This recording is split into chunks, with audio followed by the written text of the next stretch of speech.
Letters for Phoebe. Promise of Forever After, Book 1. Written by Sally Britton. Narrated by Jessica Elisa Boyd. Prologue. Surrey, England, 1808. Phoebe Kimball tied the last of the sticky treats in a handkerchief, already questioning if it was wise to nip the Chelsea buns from the kitchen instead of the much less messy ginger biscuits. But tonight was not about avoiding messes. It was about bidding farewell to one of her dearest friends. While Phoebe liked most of the girls at school well enough, there were 4 she considered as close to her as sisters. She gathered up the buns and picked her way back through the kitchen, around work tables to the doorway where Daphne waited. She nearly giggled at the way her friend stood, as rigid as a soldier on watch for the enemy. "Hurry, Phoebe," Daphne whispered. Phoebe stepped directly next to her friend as she spoke. "Already done." Daphne jumped. Truly, Phoebe's friend was not one to break the rules. Sneaking out to meet their friends already made her nervous, but borrowing things from the kitchen had stretched her. Phoebe offered what she hoped was a reassuring grin. "How many times have we done this, and still you're nervous?" She turned to lead the way back to the door. She barely heard Daphne's step behind her. They knew well enough which floorboards to avoid. They had been at Mrs. Vernal's Seminary for Distinguished Young Ladies for years. "Not nervous," Daphne answered. "Just appropriately cautious." Phoebe had to swallow a giggle. Of course. Though amused in the moment, Phoebe had depended upon Daphne's good sense and caution on more than one occasion. While Phoebe considered herself a planner, she sometimes forgot to keep herself within the bounds of propriety when working towards her goals. The lawn stretched before them, the moonlight showing the way as clear, though the shadows of trees and shrubs remained black. She shivered, though it was not too cold for an April night.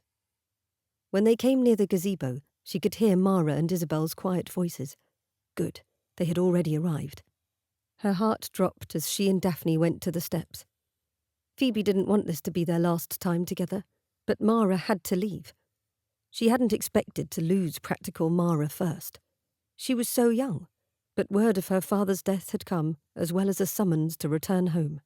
Phoebe swallowed back her hurt on behalf of her friend when she heard Isabel's voice snapping her attention back to the present. "I know what might help," Isabel said to Mara, beckoning Daphne and Phoebe to her.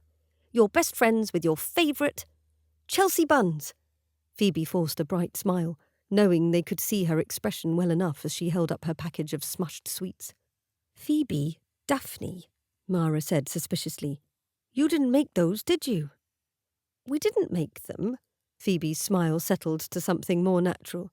Tonight was about giving Mara a proper send-off. She had to remember that. "We borrowed them from the kitchen." Daphne sounded more amused than disapproving when she spoke. "Yes, and I do not think they'll want them back after what Phoebe's done to them." Isabel laughed, but Mara only shook her head. "You shouldn't have taken them. The last time Phoebe stole from the kitchen, she had to teach the first years how to sip their tea correctly. I don't want you to—" Daphne stepped forward, laying a gentle hand on Mara's arm. "You're leaving tomorrow, Mara. You needn't worry about us." Though Phoebe could have done without the reminder of her punishment, she shrugged off the concern. Then she looked about the gazebo. They were missing someone rather important. "Where is Lavinia? It's not like her to call a meeting and then be the last to show." A stern voice came behind them, mimicking their headmistress. "I won't begin until everyone is sitting quietly with their hands in their laps and their eyes on me." Lavinia stepped up onto the gazebo with her nose in the air, hands clasped neatly before her in the spitting image of the stern proprietress of the school. "Who invited Mrs. Vernal?" Isabel asked, voice dripping with disapproval. Lavinia laughed, breaking her act and coming to join the other girls. "I've a surprise for you. When have you ever known Mrs. Vernal to say that?" Phoebe winced. "Once, before the Latin test." The Latin test Phoebe had failed rather miserably. The girls giggled as they settled onto the blankets spread on the wooden planks of the gazebo. Phoebe settled the snacks next to her, safely wrapped in her handkerchiefs. The laundry maid would not thank Phoebe for the extra sticky linens to clean. Lavinia pulled a small sack from behind her back and set it before her. Under normal circumstances, you know I would say we should eat first, but tonight the food can wait. With her mind upon the food, Phoebe's complaint slipped out without thought. Must it, though? I'm near to starving. Her stomach was growling all the way here, Daphne confirmed. Phoebe sent her a mock glare as the girls laughed again, and Daphne returned it with a sly grin. Teasing each other came naturally with these dear friends.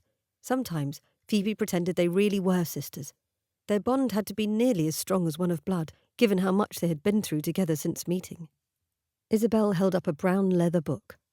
Or better than Chelsea buns, we could discover what happens at the end of The Love of Count Rudolph by Eugenia Rutherfield. Before Phoebe could petition to begin with their treat again, Mara let out an audible groan. Isabel pointed the corner of the book at her. But we only have one night left together. Come, Mara, you must be the slightest bit curious to know if the Count will save Lady Esmeralda. That isn't how life goes, you know. Mara spoke with an ever-so-practical tilt of her head. The handsome gentleman doesn't parade in on his white horse to save the lady from all her troubles. Isn't it nice to imagine, though? Daphne said, leaning toward Mara with a suggestive raise to her eyebrow. When the Count saved Lady Esmeralda from the evil Baron, I practically swooned. Mara's lips twitched, but then Isabel spoke. I think she will save herself in the end. We don't need men to save us from everything, you know. Isabel's voice always grew a bit louder when she spoke of things she was passionate about, and now was no exception. Though Phoebe often agreed with her friend's rather progressive views for the fair sex, she stayed out of the argument. Lavinia made a sound of exasperation. You girls have the attention span of she threw up her hands. A senile goose. I brought a surprise, remember? Phoebe bit her lip, darting a glance around quickly enough to know how they must respond. Yes, Mrs. Vernal, she said with her friends. Then they all burst out laughing. Oh, hush. But even Lavinia grinned at them. She was something of a mother hen, forever bringing them to attention even if amused by their inability to sit still. I've been sad about Mara leaving, and Isabel and I only have a few more weeks before we're done with school. Soon we'll be separated. That sobered all of them, and Phoebe felt her smile fade away as her eyes went first to Mara and then her other friends. She and Daphne would be the last two to leave the school. It was the end of an era, the end of childhood. She hated to let them go with a fierceness that made her chest tighten and her eyes burn. Life would never be the same again. I was in Marlowe's shop today, Lavinia went on, her voice softer, and I saw the absolute most perfect thing that made me think of all of you. She took out a beaded bracelet. It reminds me of all our good times. I thought we could send it with Mara, so she'll take a part of us with her. A truly marvellous thought, but before Phoebe could say so, Mara was already shaking her head. No, I couldn't. It's far too expensive. Phoebe leaned forward, trying to convey what she felt in her eyes and her voice. But you're facing hardship at this moment. Why not keep it for now, and perhaps later you might send it to one of us, should we need comforting. It could bring you luck. Not that Phoebe particularly believed in luck, but she did believe in her friends. Yes, I love it, Lavinia smiled. We can send it on to one another. It will keep us connected. Daphne's soft voice was the next to offer reassurance. Like the locket Count Rudolph gave to Esmeralda when he promised to always love her. Phoebe darted a surprised glance at her friend. She hadn't thought Daphne was as enamoured by the romance as Phoebe was. True, the Gothic novel had more than one silly passage that made them giggle, but at the heart of the story was the love between the Count and his Esmeralda. A love story that defied the odds, leaping over every obstacle in its path. The reality of English romance and marriage was far removed from the story they had read aloud to each other for weeks. The reality was likely that Phoebe would be introduced to some stuffy gentleman at a ball who might take enough of a liking to her to send her flowers the next day. How dull. Mara snorted at Daphne's words, but Isabel only squeezed an arm around her shoulder. I will always love you, Mara. And you, Mrs. Vernal. Lavinia laughed, but Phoebe's mind grew serious as she turned about her thoughts of the future. What if their future could have romance in it? Something more than the cold formality of a society courtship. As foolish as we are behaving now, she said, it would mean a great deal to me to know each of you finds a love like that. I cannot like the idea of any of you marrying someone who does not treasure you. someone who would only see their dowries or their pretty faces. Each of her friends deserved a husband who would see their goodness and their hearts. Lavinia took up the idea with an eager nod. We should make a pact, a promise, to marry for love. Phoebe held her breath, looking at the others. She hadn't expected Lavinia to take up the idea so quickly. To marry only for the truest love, Daphne said into the quiet that had settled upon their gazebo. A love that withstands every challenge and trial. Isabel's eyes grew serious. To men who treat us as equals, who can make us laugh even on the worst of days, Phoebe added, some of the heaviness lifting from her heart. Who would stop at nothing to win our hearts, came Lavinia's soft voice. Phoebe turned her gaze to Mara as they all did. Mara only stared at her feet. Love is a luxury some cannot afford. Lavinia, ever kind and nurturing, took Mara's hand. Come, Mara, we are dreaming right now. Tell us what you want in a man. Mara hesitated a moment longer, then let out a long breath. If I could have a man who sees me not for my economic value but simply for me, I think I should be happy. A lump formed in Phoebe's throat. She looked around the circle of girls, meeting their eyes in turn. We must promise to try. Lavinia held out the bracelet, the red beads a glimmering circle in her palm, reflecting the weak moonlight. Daphne reached out first and touched the bracelet, Isabel's and Phoebe's hands following soon after. Her eyes prickled, and she raised her head to look at Mara watching them. All of us, Daphne said gently. Mara sighed, then scooted forward to touch a tentative finger on the bracelet. A pact for love, Isabel said. For each other, and the men we choose to stand beside us. They nodded together, the solemnity of the moment settling heavy in the air around them. This could not be the end. Phoebe could not accept that this would be the last time she met with her friends, speaking their secrets into the night. Somehow, they would come together again. A bond such as theirs would not be easily forgotten, nor dimmed by time. Give me your hand, Mara, Lavinia said, and they all sat back save for Mara. Lavinia slipped the bracelet around her wrist, securing the gold fastener. Phoebe had to busy herself with something else before she cried. She uncovered the Chelsea buns, and Mara smiled for the first time that night as they laughed, their hands becoming sticky messes as they ate their stolen treats. Even if Cook found out, even if Phoebe had to help first years practice their German vowels for a week, it would be worth it for that shared moment of happiness. As they settled back onto the blankets, Isabel once again held up their prized leather book. Huddle close, ladies. The Love of Count Rudolph, the final chapter. Lavinia put an arm around Mara, and Phoebe scooted closer to Daphne. Wrapping a spare blanket about both their shoulders, they watched Isabel expectantly as she opened the book and paused dramatically. The clouds over Mount Morocco made the silvery moon seem like a ghost, and Esmeralda heard the howl of the wolf pack from far off and shivered. Where was her handsome count? Would he come for her?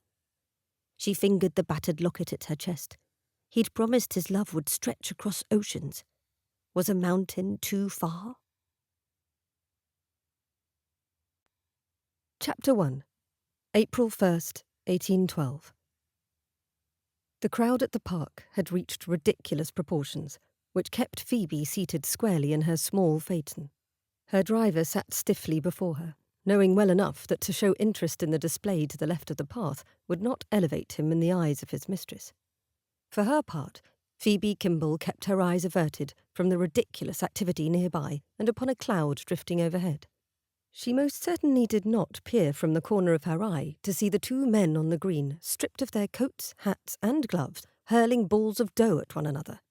Not like her sister-in-law, who watched the whole thing with a delicately crafted opera spyglass pressed to her eye. A spyglass, in broad daylight. Phoebe pushed a dark lock of hair behind her ear and made a mental note to tell her maid to use more egg whites in her next hair-setting tonic. Laughter erupted from the field. How two grown men, with family names well known and respected throughout England, could behave in such a common manner, she would never know. The crowd enjoyed their well-advertised duel, if the cheers and applause were any indication of their thoughts on the matter. Why they chose the fashionable hour is beyond my understanding, Phoebe muttered aloud at last. She had come hoping for a glimpse of a particularly suitable bachelor known to ride at that time.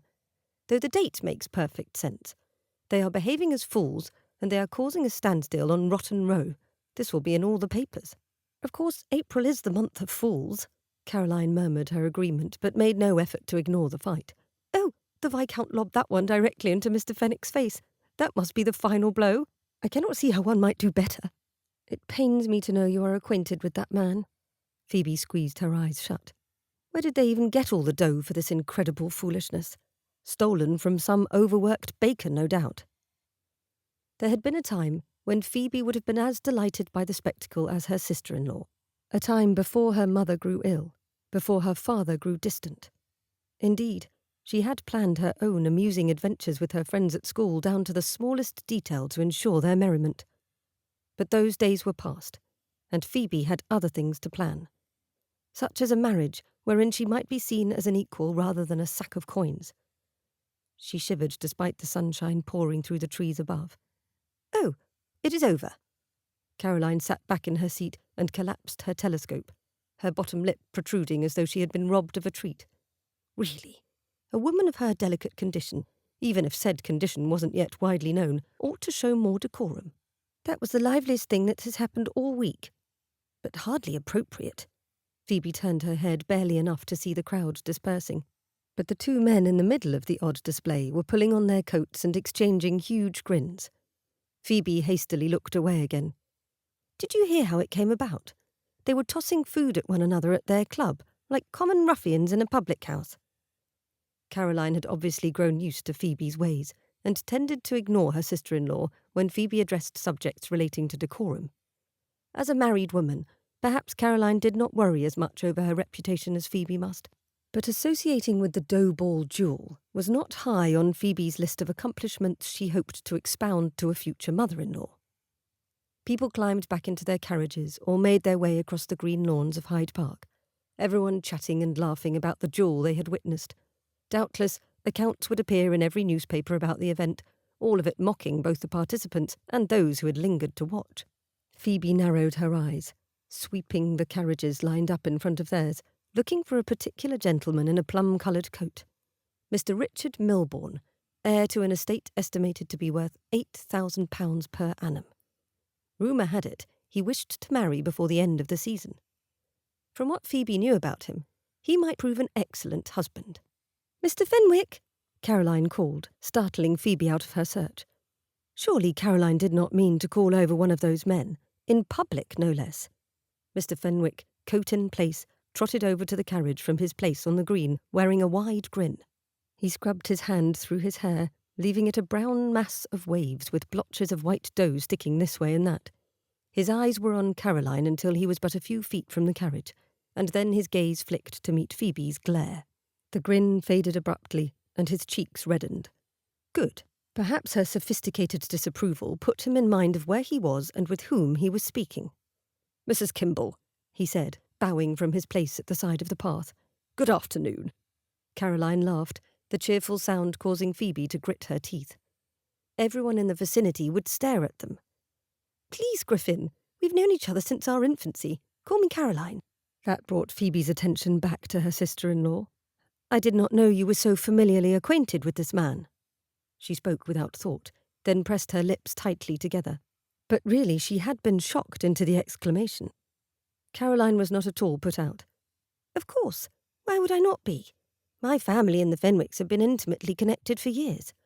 Our father's estates adjoin one another." Caroline batted her pretty blonde lashes at Phoebe, but that placating trick only worked on Phoebe's older brother. "Please allow me to introduce you. Phoebe, this is Mr. Griffin Fenwick. Griffin, this is my sister-in-law, Miss Phoebe Kimball." Phoebe's good manners forced her to turn to the gentleman, staring down into his twinkling blue-grey eyes as he bowed. He kept his gaze directed at her throughout the gesture, which made her blink. Men normally did not appraise her so openly. "Miss Kimball, it is a pleasure to meet you at last. Your sister-in-law spoke of you a great deal last time she visited Essex." He straightened after she gave him a brief nod, his expression still one of amusement. "I have had her speak of you on occasion. My brother had the most to say after meeting you." Phoebe refrained from mentioning that her elder brother, Caroline's husband, mostly commented on the man's ability to make others laugh. Not much else was said about him, in his favour or otherwise. Likely the man was little more than a fool. Usually when someone stared down their nose at Griffin, he did not care. The opinions of others, even pretty young misses with pert noses, were of little importance to him. On more than one occasion he had seen the bores of society grimace at his antics, but it was rare someone so young refused to see the humour in his escapades, and it gave him pause. "I rather liked your brother," he told Miss Phoebe Kimball. "A good chap, really." It somewhat surprised him that a man who seemed as eager to laugh as Mr. Joseph Kimball would have a sister with such a stern and disapproving countenance. The young woman's smile appeared, though it was tight as a miser's fist. Shame. She was likely more than pretty when she smiled. Her eyes slid away from him, back to the line of open carriages finally beginning to stir on Rotten Row. "Caroline," she said, her delicate eyebrows drawing together in a frown. "Look, Mr. Milbourne is coming closer." She adjusted her posture and widened her eyes. Griffin raised his eyebrows at Caroline. She met his gaze and shrugged, one corner of her mouth tightening as though to say, "I haven't any idea what she sees in him." "Have you a wish to meet Mr. Milbourne?" Griffin asked, keeping his tone light. He and Milbourne had gone to Oxford at the same time, and they now belonged to the same club. Griffin rather pitied any woman who wound up with the man. He had no thought for the feelings of others, living only for his own pleasure. Rumour was he had become quite the gambler of late too, to the distress of his family. Miss Kimball cut him a look from the corner of her eye. "Do you know him, Mr. Fenwick?" "Somewhat." Was it his place to tell the young woman the man she wished to meet was a crass and arrogant imbecile? Likely not. He shrugged. "I can introduce you, if you wish." Noticing more sticky dough upon his shoulder, Griffin grimaced. He must still have quite a bit in his hair. He started combing his fingers through it again, drawing out sticky white clumps into his fingers. The young woman leaned away, though it would be quite impossible for any of the dough to land upon her as she was above and several feet away from him. "That would make this outing worthwhile for Phoebe," Caroline said, releasing a sigh as she began to fan herself. "Though I am content to have merely witnessed your duel. It was such fun, Griffin." He grinned at her. "The Viscount is an excellent bowler, I should say. He certainly trounced me, which is all the more insulting since I came up with the idea."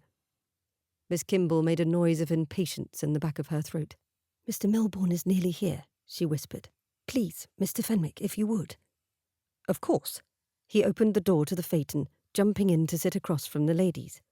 Miss Kimball drew back in surprise, her jaw dropping open, while Caroline covered a smirk with her fan. "You did not expect me to stand in the road to make such an introduction, did you?" he asked, keeping his tone innocent. Colour rose in her cheeks, and the young woman did not appear to know what to say. He winked at her, then turned to the approaching yellow phaeton. "Ah, Milbourne, good afternoon." The other man was wearing a very purple coat, and a silver waistcoat that looked as though it would not cover his growing middle much longer. Milbourne, driving himself, slowed his single horse. "Is that you, Fenwick? Do not tell me you caused all the fuss on the green." Griffin laughed. "Very well, I will not tell you such a thing. Instead, I will introduce you to these fine ladies. Mrs. Joseph Kimball and her sister-in-law, Miss Kimball. Mrs. Kimball and I grew up as neighbours. Ladies, Mr. Milbourne and I attended Oxford at the same time." Milbourne's eyebrows rose, and he leaned somewhat closer. "Miss Phoebe Kimball? I have heard all about you, of course, but I did not expect to be so fortunate as to receive an introduction." His eyes narrowed almost imperceptibly, as they likely would at an especially good hand of cards. It was rather unlikely they would run in the same circles, Griffin supposed, given that Milbourne preferred gaming tables to the marriage mart. Miss Kimball smiled, though it was something of a subdued expression, and tipped her head to one side. "Oh, it is I who am fortunate to meet you, sir." Griffin lost interest in their exchange, looking back over the park. He had left his horse tied up beneath trees on the opposite side of the green, and he could see the beast still there, nibbling at the grass. He had nearly decided to excuse himself when he heard Mr. Milbourne ask to call on the young woman. That brought his attention back to the conversation, and to a blushing Phoebe Kimball. She appeared rather pleased with herself, as she gave the man permission to visit and take tea with her the next afternoon. Caroline was still waving her fan and seemed even less invested in the conversation than Griffin. Given that she was likely Miss Kimball's chaperone, that did not bode well. "I look forward to coming to know you better, Mr. Milbourne," the unmarried miss said with a simpering smile that looked not at all natural upon her face. He had thought she had rather intelligent brown eyes, but if she sought the company of one such as Milbourne— "Capital. Good to see you again, Fenwick. Mrs. Kimball, Miss Kimball." Milbourne tipped his hat to them and went on, grinning rather like a wolf who had been invited into the sheep pen. Frowning, Griffin looked to Caroline. "You're not really going to allow an association with Milbourne, are you?" That brought both women's attention to him. "I do not see why not. I knew nothing concerning about the gentleman." Caroline smiled, though the expression appeared tired or strained. She did not seem herself, really. When he looked to Miss Kimball, her eyes were narrowed. "I do not expect you to understand someone of Mr. Milbourne's reputation," the young woman said, somewhat defensively. "His family is known quite well in London, and I have never heard anyone speak ill of him." Most likely because speaking of his sort would not be considered polite conversation, Griffin thought. It was not his place to become involved. Surely Miss Kimball's brother would learn of the meeting and caution his sister. Unless Mr. Kimball knew nothing about Milbourne either. It was not as though he paid much attention to society, now that he had procured a wife for himself. He said as much to Griffin the previous summer. Griffin shrugged away the troubling thought. "It is none of my business, of course, Miss Kimball. I am certain we all ought to form our own opinions of those we associate with." He tried one of his more charming grins in an attempt to coax her back to good humour. Instead, she wrinkled her nose at him and turned away, as though interested in something on the other side of the road. Petulant little thing, for all she had a lovely profile. But it was none of his affair. Griffin smiled at Caroline, wishing her well, then took his leave of them both and descended from the phaeton. He strolled across the green, grinning a bit to himself when he stepped over a particularly large clump of bread dough. He had brought laughter to more people than he had planned that afternoon. It did everyone a bit of good, he knew, to have something cheerful to speak of rather than the usual gossip or news of the Continental War. With a bit of a sigh, he mounted his horse and went home. His parents would most likely wish for an account of his afternoon before they prepared for dinner and their usual evening entertainment. Even as he tried to decide which parts of the dough duel to exaggerate to see his mother laugh, he could not help but think of Milbourne's pleasure at meeting Miss Kimball. It was enough of a distraction to him that when he arrived home, he stopped to speak to the butler. After all, no one in London knew more about the gossip of gentry and nobility both than the household servants. "Miss Kimball, sir?" Bastien asked. "Yes, sir. The rumour is she is on the lookout for a husband with a nest as well feathered as her own. I could not say why, of course, but I do believe this is her third season." "When you say well-feathered nest," Griffin said, raising his eyebrows, "do you mean that she is wealthy? I did not think Caroline Wincroft married into a wealthy family." "Not precisely wealthy, sir." Bastien's forehead puckered as he thought. "But I believe there was some scandal last year, when a man in search of a fortune attempted to court her. He was exposed, of course. Miss Kimball left London, likely in some embarrassment." That made Griffin nod slowly as he worked out the rest himself. She would not wish to fall prey to a fortune hunter again, therefore she would look for someone not necessarily in need of her dowry. I suppose that makes sense. He winced, thinking again of Milbourne's rather unsavoury habits. Even if the man had money enough at the moment, he might not hold on to it if he continued gambling and keeping a mistress. Not that it was his business. Perhaps he could pen a letter to Joseph Kimball and express his concerns. That seemed like the best course of action in such circumstances. Or pay a call on the man. Yes, that would have to do. Griffin went in search of his mother, his grin more confident now that he had decided upon a course of action. Chapter 2. A Little Luck. Mr. Joseph Kimball had left town to see to a matter on his father's estate. That was what the Kimball butler told Griffin the next morning when he asked to be admitted into the house. Griffin stared at the butler with confusion. "What of the senior Mr. Kimball?" Surely Miss Kimball's father would serve just as well. He need only deliver a warning. It mattered little to whom, so long as the individual cared about Miss Kimball's happiness. "He did not come to town this season," the butler said, somehow looking and sounding stiffer than before. Griffin took a card from his coat and gave it to the servant. "Here is my card. Will you take it up to Mrs. Joseph Kimball? She and I are friends." The butler took the card, then placed it on a silver platter on a table near the door. "I'm afraid she is resting and is not to be disturbed, sir." There were very few hours left before Miss Kimball was to entertain Mr. Milbourne. While nothing dire was likely to occur during their casual appointment, it would be best if she were warned not to schedule another. He should put her on guard at least. Leaving the house with a quick step, Griffin went directly to the rooms he kept in town. When his parents came to London, he usually stayed with them, but keeping his own set of rooms had proven quite handy on more than one occasion. Independence from one's parents assured more felicity and understanding when he made decisions for himself without first consulting them. They loved him, of course, but Griffin needed a place all his own. He let himself into his rented rooms inside what had once been a very elegant townhouse. 3 rooms with doors opening into each other belonged to him. He used one for dining, one as a bedroom, and the largest as a place to entertain guests and relax. He went into his bedroom where a writing desk sat beneath a wide window. Griffin dropped into the chair and rummaged about in the drawers until he found everything necessary to write a letter. The moment he dipped his pen in the ink, however, he realised his mistake. He had planned to write to Caroline, but she might not see his letter if she had taken ill. The butler had seemed more than adamant about her remaining undisturbed after all. No one else was in the house, except Miss Phoebe Kimball herself.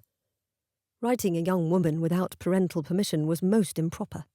Griffin tossed the pen down and leaned back in his chair. Impropriety had rarely stopped him before, but he had never mixed anyone in with his plans without their permission. Miss Kimball would likely object to him taking such a liberty as writing her a personal note. But then, if she did not know where the note came from, or who had penned it, she would have no reason to be upset. Thus justified, Griffin took the pen up once more. 2 letters waited for Phoebe in her room after she had spent a marvellous quarter of an hour in Mr. Milbourne's company. Perhaps marvellous overstated the time spent with the gentleman, but Phoebe needed to be positive. His fortune was similar in size to hers, which meant they would enter into any match made as equals. That was a high mark in his favour. She took her letters from Lawler, thanking the butler, and went into the study to open them. She recognised the hand on the first, and the thickness of the paper made it clear there was more to the packet than merely a letter. But it could not be. She had no need of the bracelet, or of the good luck the girls had come to associate with it. Everything in her life went according to plan, no luck necessary. Yet, when she lifted the seal and unfolded the paper, a handkerchief fell to the desk with a light clatter. Phoebe hesitated, then lifted the thin cloth to reveal a bracelet of red round beads. It was from Lavinia. She said nothing extraordinary, but the paragraph explaining the bracelet was of interest. "I know this is a trying time for you, dearest. Please consider wearing our bracelet. I think it will bring you luck, and possibly love, on your husband hunt." After reading through the letter twice, Phoebe sighed and looked down at the bracelet. There would be no harm in wearing it, even if she did not need any extra good fortune. She could look on the bracelet as a simple trinket, reminding her of her friends and simpler times. In a moment, she had it wrapped about her wrist. The clasp was one the girls had made certain each of them could easily do up alone. A small snick secured the red beads to her wrist, and almost immediately Phoebe felt as though each of her friends stood before her. Daphne, Mara, Lavinia, and Isabel. How she missed them. They had been as close as sisters during their time at school, but it had been years since they had met up, all together. With a gentle sigh and a tender heart, Phoebe opened the second letter. Miss P.K. I take no delight in this, but feel you must be warned. Mr. Milbourne is not a man to be trusted. He is swiftly gambling away the family fortune, and will lose yours if you two become connected. There is more which makes him an unsuitable choice for a gentlewoman of good family. Please be cautious in your acquaintance with him. A friend. Phoebe stared at the letter, her heart racing. She read it again, trying to ascertain if she had ever seen the handwriting before. It was bold, with a slant that felt decidedly masculine. The paper was plain, without any embellishment to suggest a personal stationery. She turned it over and inspected the red wax seal. A rampant lion. Her bracelet, the same colour as the seal, caught her eye. No, that was silly. The letters had arrived at the same time and had nothing to do with one another. The bracelet was just a bracelet. A nervous laugh escaped Phoebe and bounced about the corners of the room. The note, though, that could be serious. Phoebe left the study and went in search of the butler. She found him in the entryway. "Lawler," she said, holding out the letter, "do you know where this letter came from? It has not been franked, nor does it appear to have come through the post." The lines were too crisp, the paper unwrinkled. "That letter?" Lawler looked at the seal. "Oh, yes.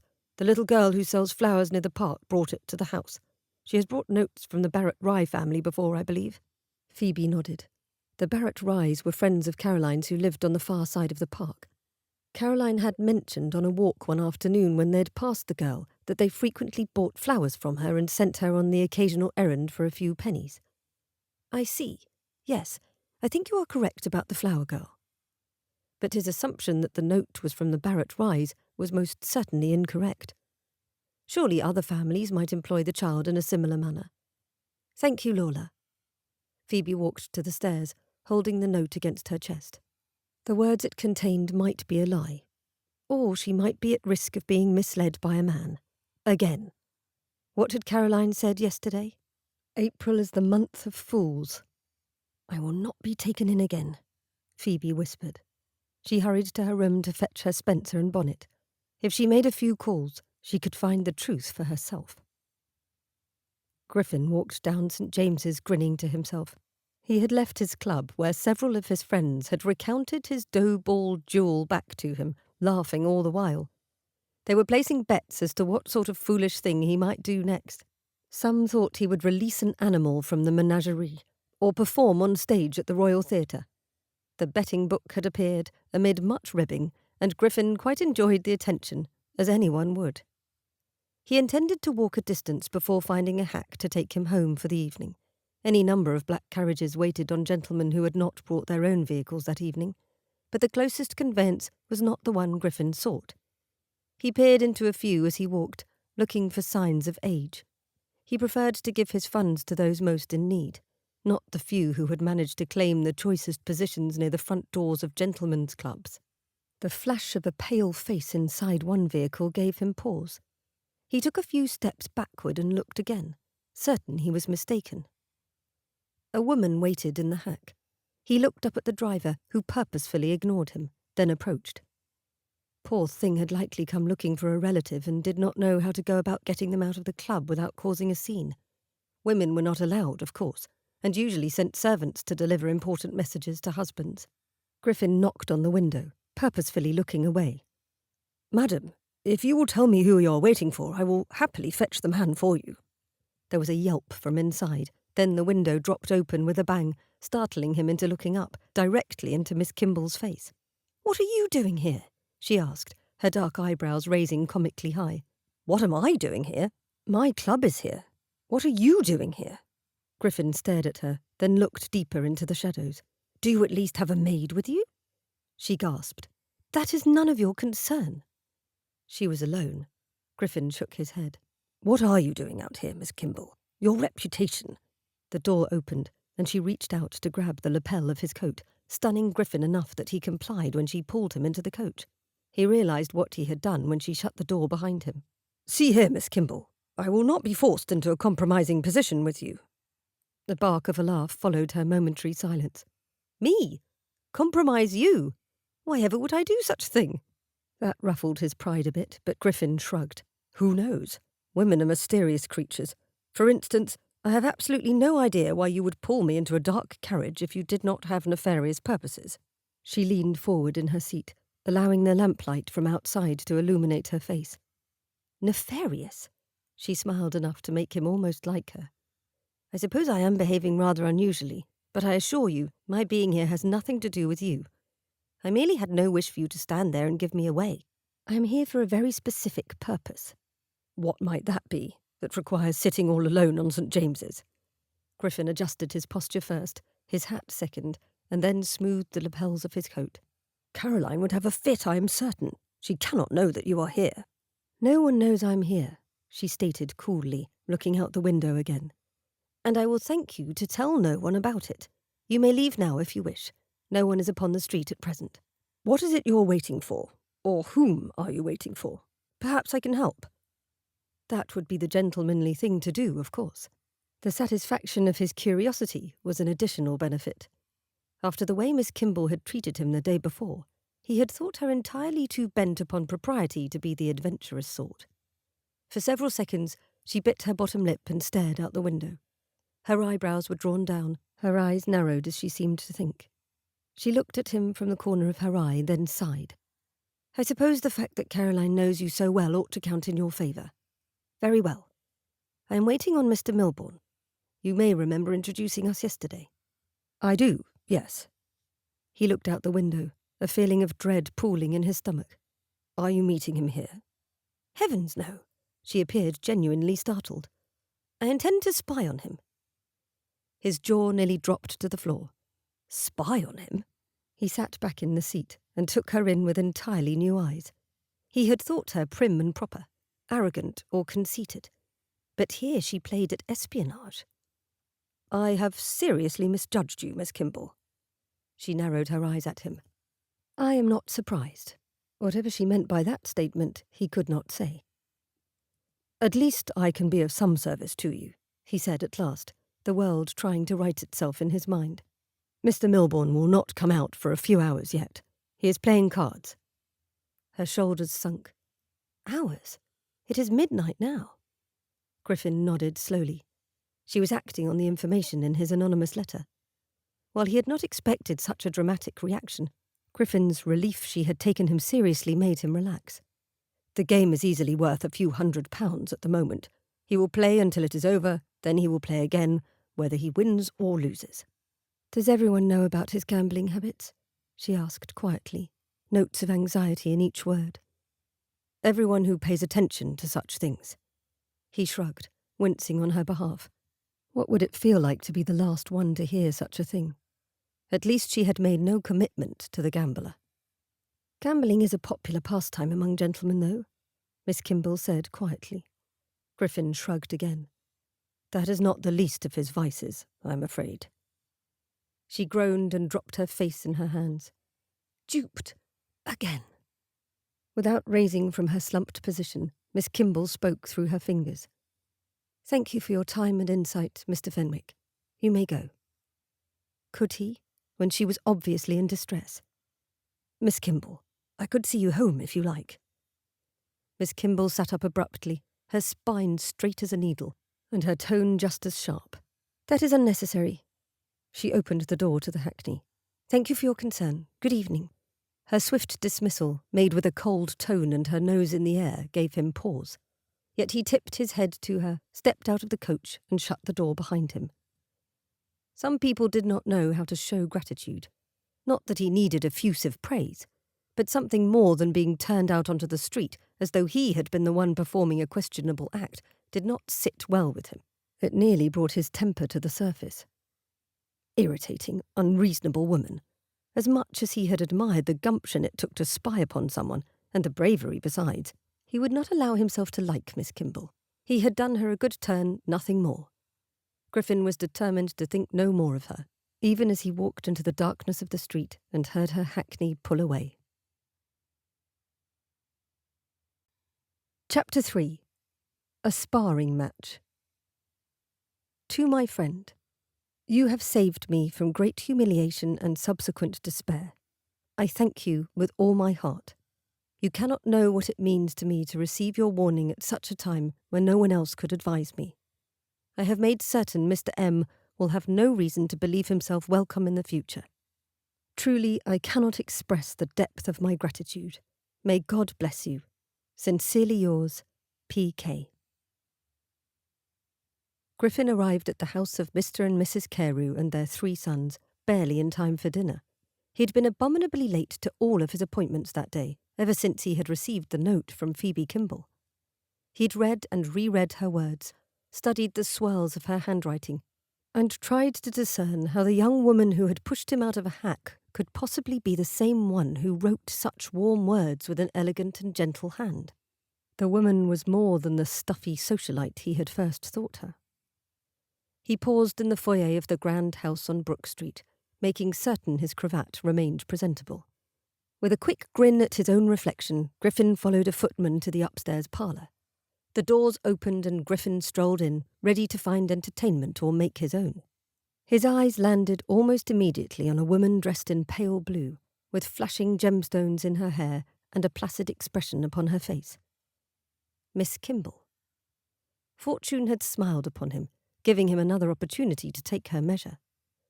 Griffin went immediately to where she stood, listening to Philip Carew wax eloquent about architecture. Philip was the second Carew son, the one nearest Griffin in age and a personal friend. The poor fellow had reverted to the topic on which he could speak for hours, long after the eyes of his listeners glazed over. It could only mean Miss Kimball had done something to make Philip nervous. Griffin had better save his friend.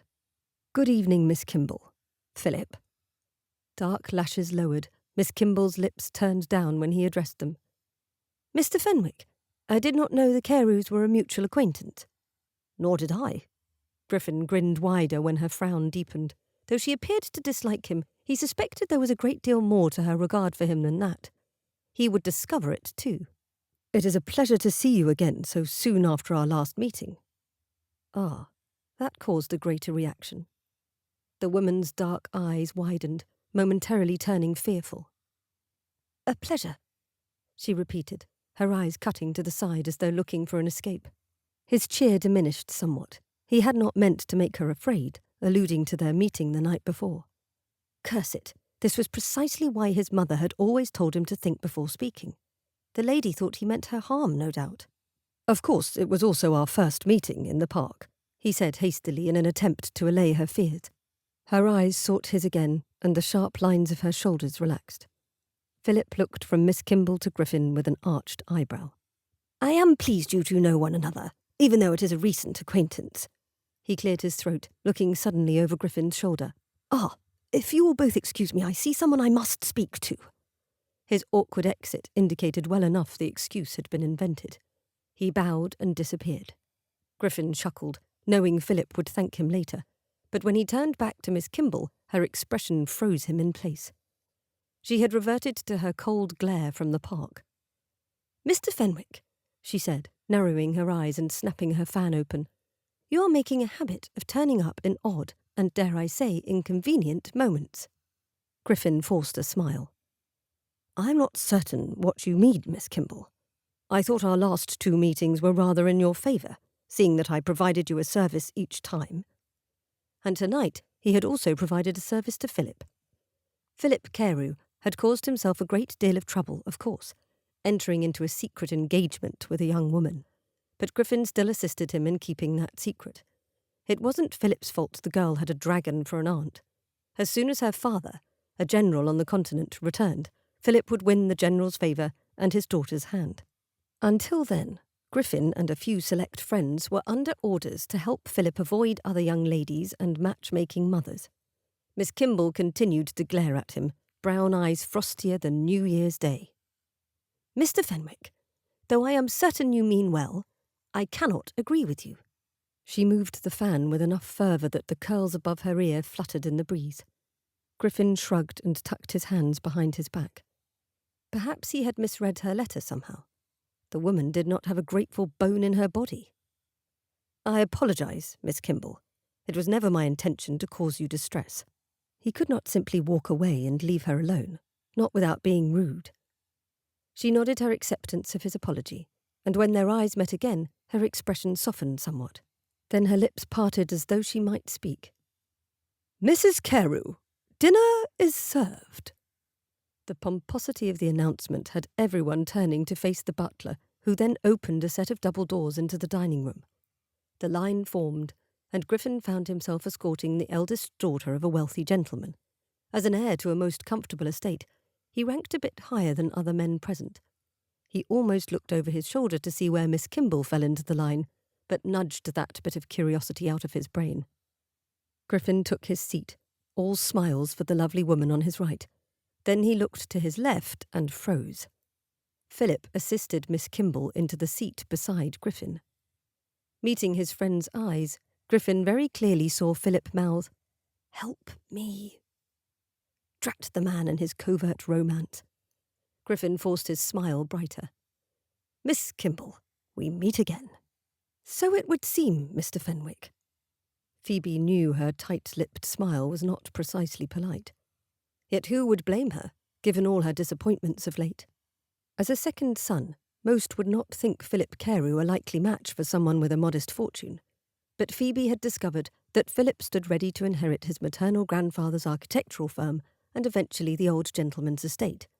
He was also single and had yet to show any interest in a woman during the current season. Though she had been thwarted once by Griffin Fenwick's appearance, Phoebe intended to spend the evening getting to know Mr. Carew better. Phoebe removed her gloves in order to eat, as did the other women at the table. She lifted her spoon and caught the subtle gleam of candlelight on the red beads at her wrist. They did not match her ensemble at all, yet she had slipped them on in a moment of uncertainty. The beads might be unnecessary for good luck, but they were a perfect reminder of her dearest friends. If only one of those ladies sat next to her, rather than the handsome Mr. Fenwick. Perhaps she could ignore him and devote her dinner conversation to Mr. Carew. Griffin Fenwick leaned ever so slightly in her direction. "Miss Kimball, you must tell me how you have enjoyed the season in London thus far. Confound it." "I have been positively delighted and diverted, Mr. Fenwick. There are always so many things to do in town this time of year." Phoebe took a delicate sip of her soup, pea soup with some sort of fowl. It took a great deal of control not to wrinkle her nose. A new voice from the other side of the gentleman spoke up. "You must have quite a list of favourites, given that this is your third season out." Heat rushed up Phoebe's neck and into her cheeks, and her gaze darted up to see a girl with gold ringlets lean forward in her chair, just enough for the wicked light in her eyes to be seen. Miss Applegate, daughter of a baronet. Mr. Fenwick shifted uncomfortably in his seat, his cheerful demeanour faltering for a moment. Never mind. Phoebe could handle herself. She tried on a smile, the sort one wore to cover a secret. "Indeed, Miss Applegate. I should be happy to give you a list of my recommendations on appropriate entertainments for one so lately come from the schoolroom." It might not be her most subtle barb, but Miss Applegate turned a motley pink before giving her attention to her soup. Her gaze caught Mr. Fenwick's by chance, but she saw the twinkle of amusement there, and the way his lips turned upward. He tipped his head, as though in salute. Phoebe suppressed her smile and gave her soup another cursory sip.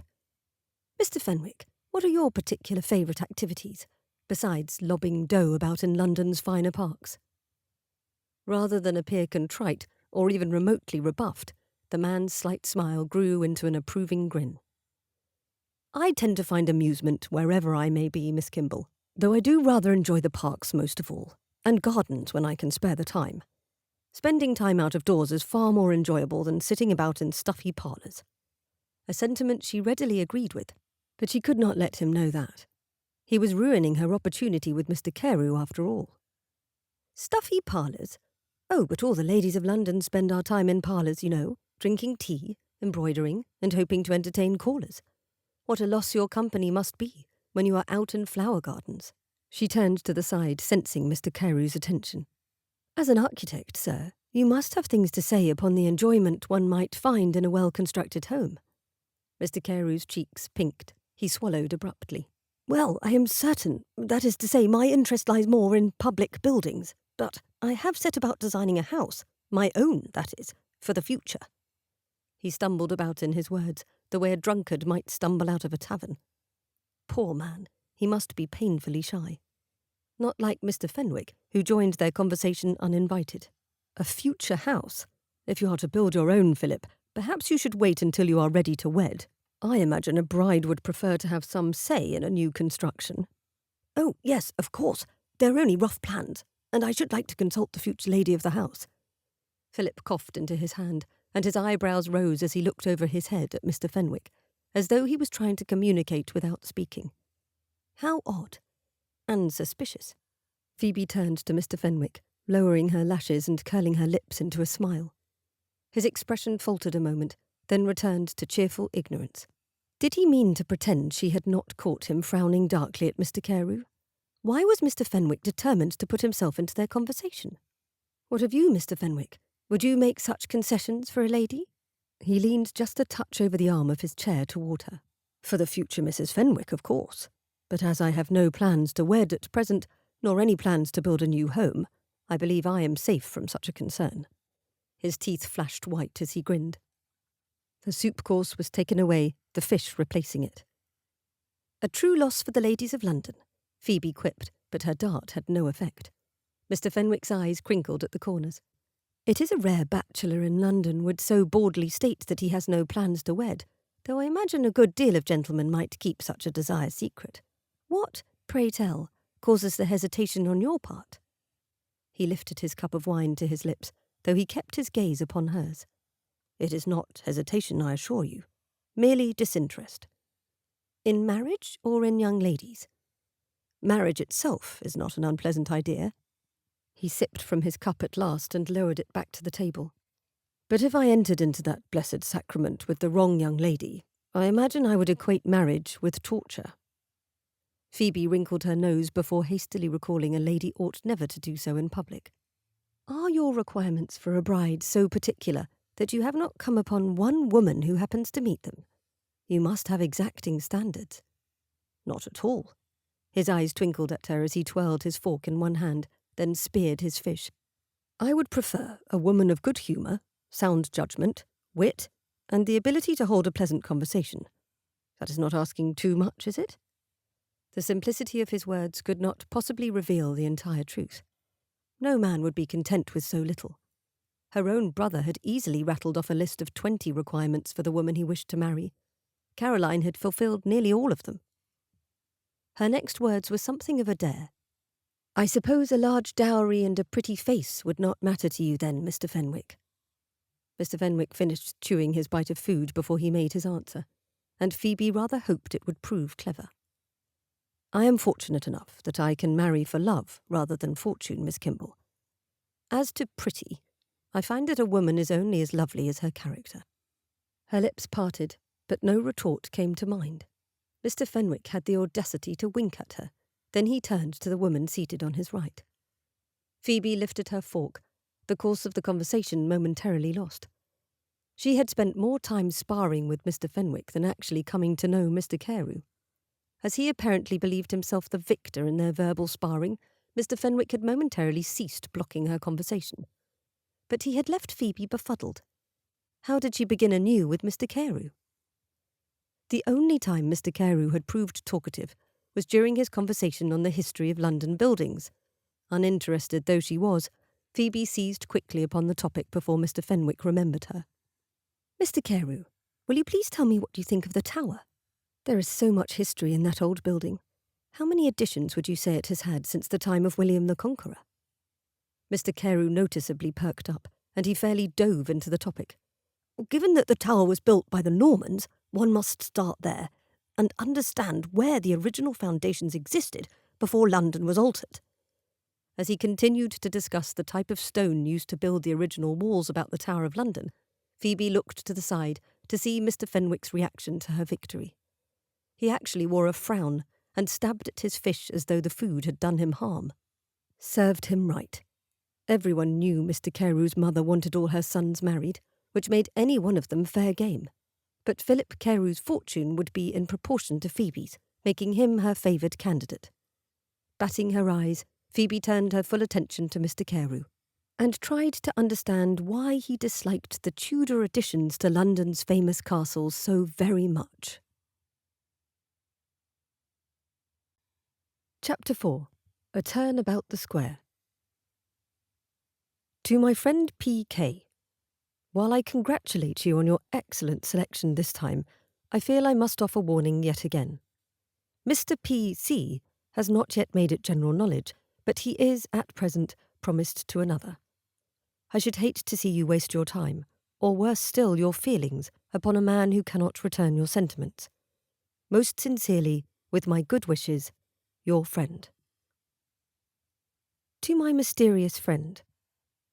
I will not bother to speculate how you are so aware of my movements that you know precisely how and when to warn me. We live in London.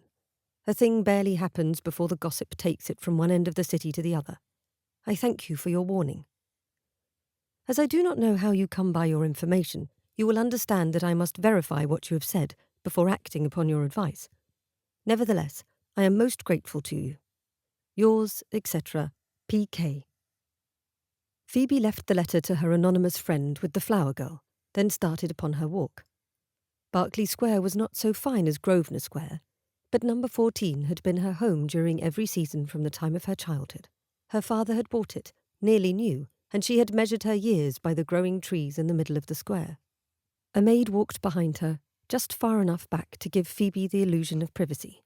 This allowed her to pretend, for a brief time, that she was not a maiden in her third London season, but an independent woman.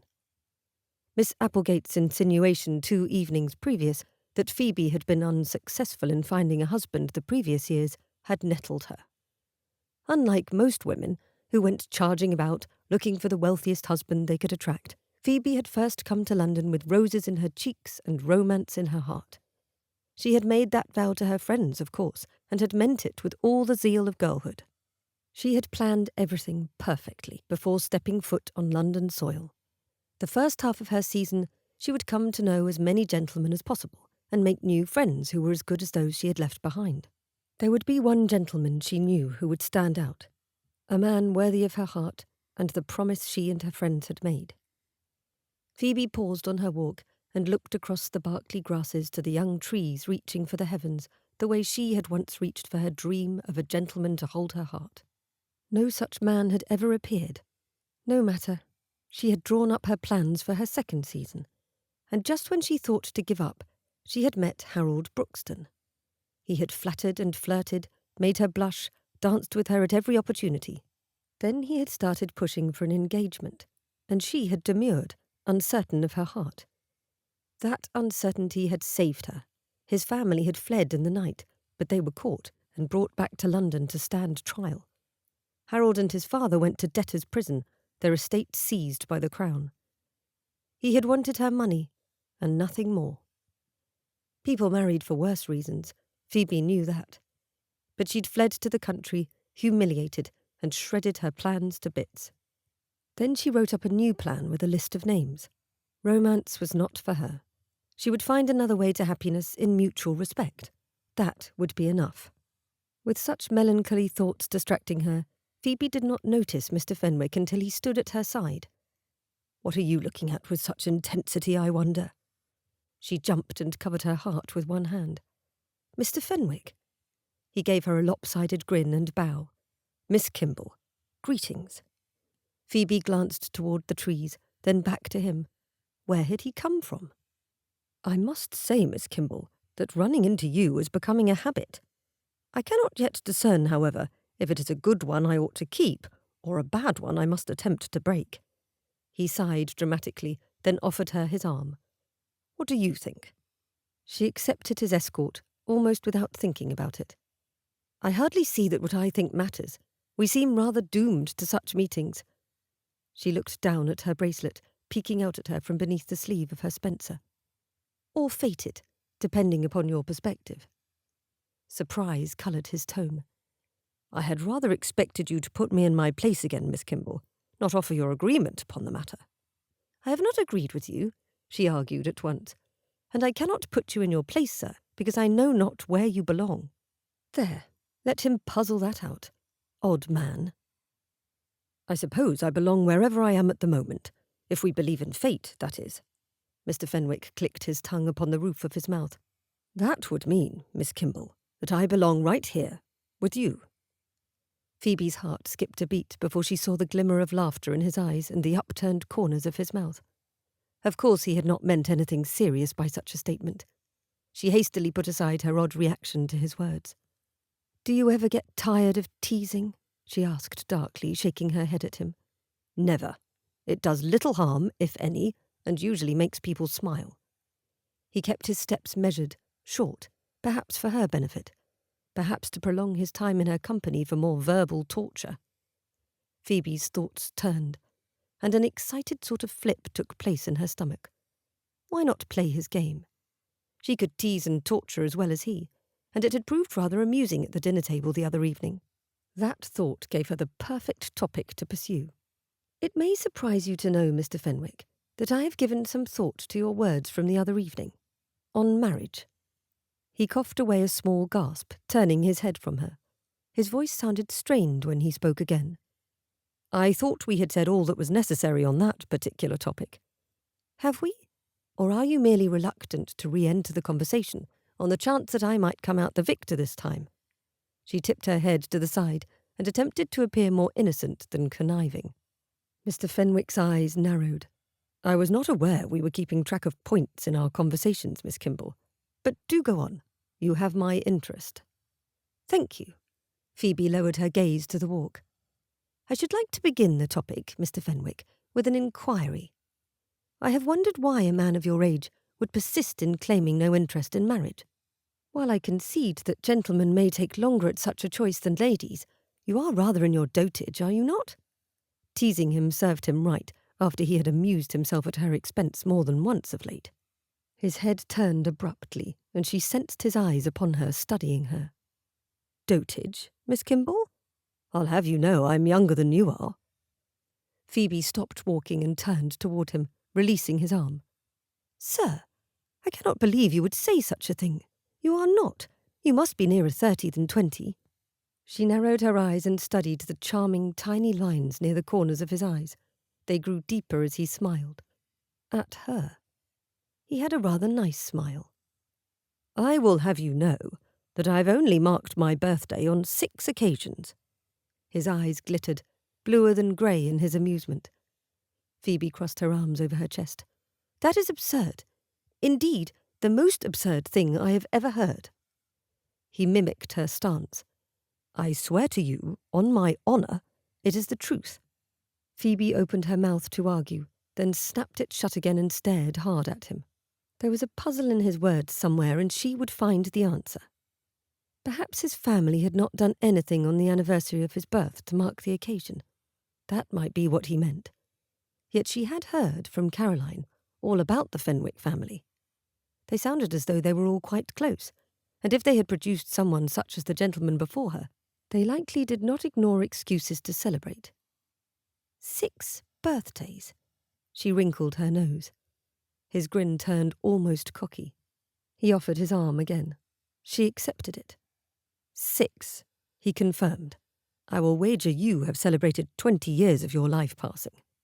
Their walk continued, even slower than before. I have.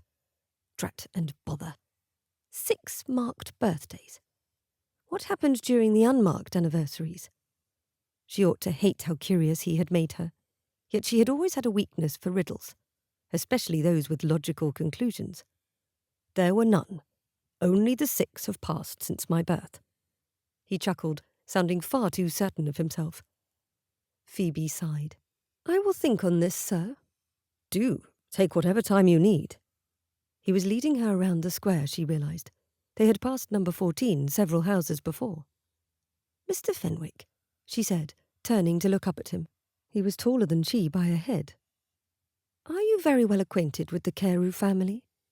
His smile momentarily faded, and though he did not look down at her, she sensed caution in the way his eyes narrowed. Yes, very well. I consider Philip to be one of my oldest friends. How fortunate for me. I have a question I must ask. A delicate question. She cleared her throat and lowered her eyes to the path upon which they walked. Is Mr. Philip Carew already... That is to say, are you aware if he might already have bestowed his affection upon a young lady? The gentleman paused, and when she looked up, she saw for the first time a very deep line creasing his forehead and a frown upon his face. I do not mean to pry, she said hastily, or ask you to betray any confidences. I need not know her name, only if she exists. You see, I had thought to come to know the gentleman better, but if friendship is all that is possible, I should like to know. He glanced away from her, presenting a profile of a long, elegant nose and strong jaw. He took in a deep breath which expanded his chest, then released it with his answer. Yes. There is someone Mr. Carew has set his hopes upon. A flicker of disappointment made her shoulders sag. Her mysterious correspondent had told the truth. She ought to write her thanks again, except she already had, in a way, even before confirming his news. "Thank you," she said quietly. The day had grown dimmer, and she drew a line through Mr. Carew's name upon the list in her mind. "Would you be so kind as to walk me home, Mr. Fenwick?" She gestured behind them. "Of course." He turned and offered the opposite arm for her to take. The maid, who had been trailing behind them, squeaked and hurried to step aside so they might pass her. Mr. Fenwick was quiet for some time, all the way up until he assisted her across the street. Delivering her to the very door of number 14, he released her arm and bowed. "Thank you for your company, Miss Kimball. I enjoyed it." Though distracted by the rearrangement of her plans, Phoebe curtsied and said what was proper. "It was pleasant to spend a few moments with you, Mr. Fenwick." The butler opened the door. The maid had already disappeared through the servants' entrance below street level. Phoebe stepped aside, but the instant before the door shut, she had a bolt of understanding. Phoebe threw the door open again and went to the top of the steps. Mr. Fenwick had already attained the pavement. "Mr. Fenwick!" she called. He spun, looking up at her. He took a step closer. "Is something the matter, Miss Kimball?" When a grin burst across her face, her elation taking hold of her, he froze as though stunned. "Good. A man like him ought to be surprised once in a while." Phoebe delighted in his full attention as she solved his riddle. "You were born on a leap day. Then you would be near 30, but with only 6 birthdays celebrated." His grin flashed and he bowed to her right there upon the street. Phoebe laughed, then covered her mouth with one hand. What would the neighbours think? "Good day to you, sir." She spun on her heel, walked into the house, and did not look back as the befuddled Lawler shut the door behind her. Chapter 5. List of Suitors. To my unknown friend, I have confirmed what you told me, sir. I must thank you again, even as I cross Mr. Carew's name from my list. That must sound callous to you, that I keep a list of potential suitors. Or perhaps you understand. I'm inclined to think you a sympathetic man, given your kindness to me thus far. You must know something of what it is like for ladies to risk our future happiness upon men we hardly know by more than reputation. It occurs to me that I might save myself time, having a friend such as you, by sharing my list. If this is presumptuous, do forgive me. But this may save you from future correspondence with someone as woefully uneducated on the bachelors of London as I seem to be. What think you of these gentlemen? I have listed them alphabetically by surname. Mr. Henry Brockton, Sir William Carter, Mr. Bartholomew Kenley, Mr. Howard Lamley, Lord George Putin, Mr. Alfred Waymont. Yours most gratefully, P.K. To the clever P.K. While some might find your list-making presumptuous, I am only intrigued. You appear to be an intelligent woman. You have given your future a great deal of thought, and I am most sympathetic toward you. Here is your list given back, with my notations. Mr. Henry Brockton. A slave to his mother. I cannot imagine an independent woman enjoying such a thing. Sir William Carter. Has announced his intentions to marry a Frenchwoman of his acquaintance. Mr. Bartholomew Kenley. A possible candidate, if one does not mind his obsession with insects. Mr. Howard Lamley. He is a confirmed bachelor, with no interest in the fairer sex, not even a lady as lovely as you. Lord George Putin. While an agreeable man, I must warn you, his hair is not his own. Mr. Alfred Waymont. I cannot imagine you wishing to spend more than a moment in conversation with him. He is intolerably stupid. My friend, I cannot say what it is you see in these gentlemen. There is no pattern I can detect here, or else I might provide you with a list of men who are more suitable candidates. Do share your requirements with me, P.K., and I will do my best to aid you in your search. Most humbly, your friend. Griffin waited in the park, having an idea when Miss Kimball would appear to collect his letter from the flower girl, Anna. The child had agreed to keep his identity a secret and keep acting as messenger, without even asking a copper of him.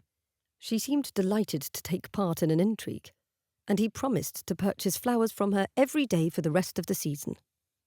He checked his watch, then glanced up at the grey sky. If it rained, Miss Kimball might change her plans. He would need to change his too, given that he had no umbrella with him. At 3 o'clock she appeared, wearing a walking dress and bonnet festooned in emerald green ribbons. She had no maid, which meant she did not mean to go further than the square. Perhaps she would only pick up her letter and then vanish again inside the house. As soon as she was on the walk, her back to where Griffin stood in the shade of a tree, he started to follow. Not because he wished to speak to her necessarily, but seeing her reaction to his letter would amuse him. Finding fault in each of her listed bachelors had proved far too easy. Not that he had wanted her to cast them all aside, but he had instinctively known not a single of the 6 men were worthy of a match with someone as bold and intelligent as Miss Kimball.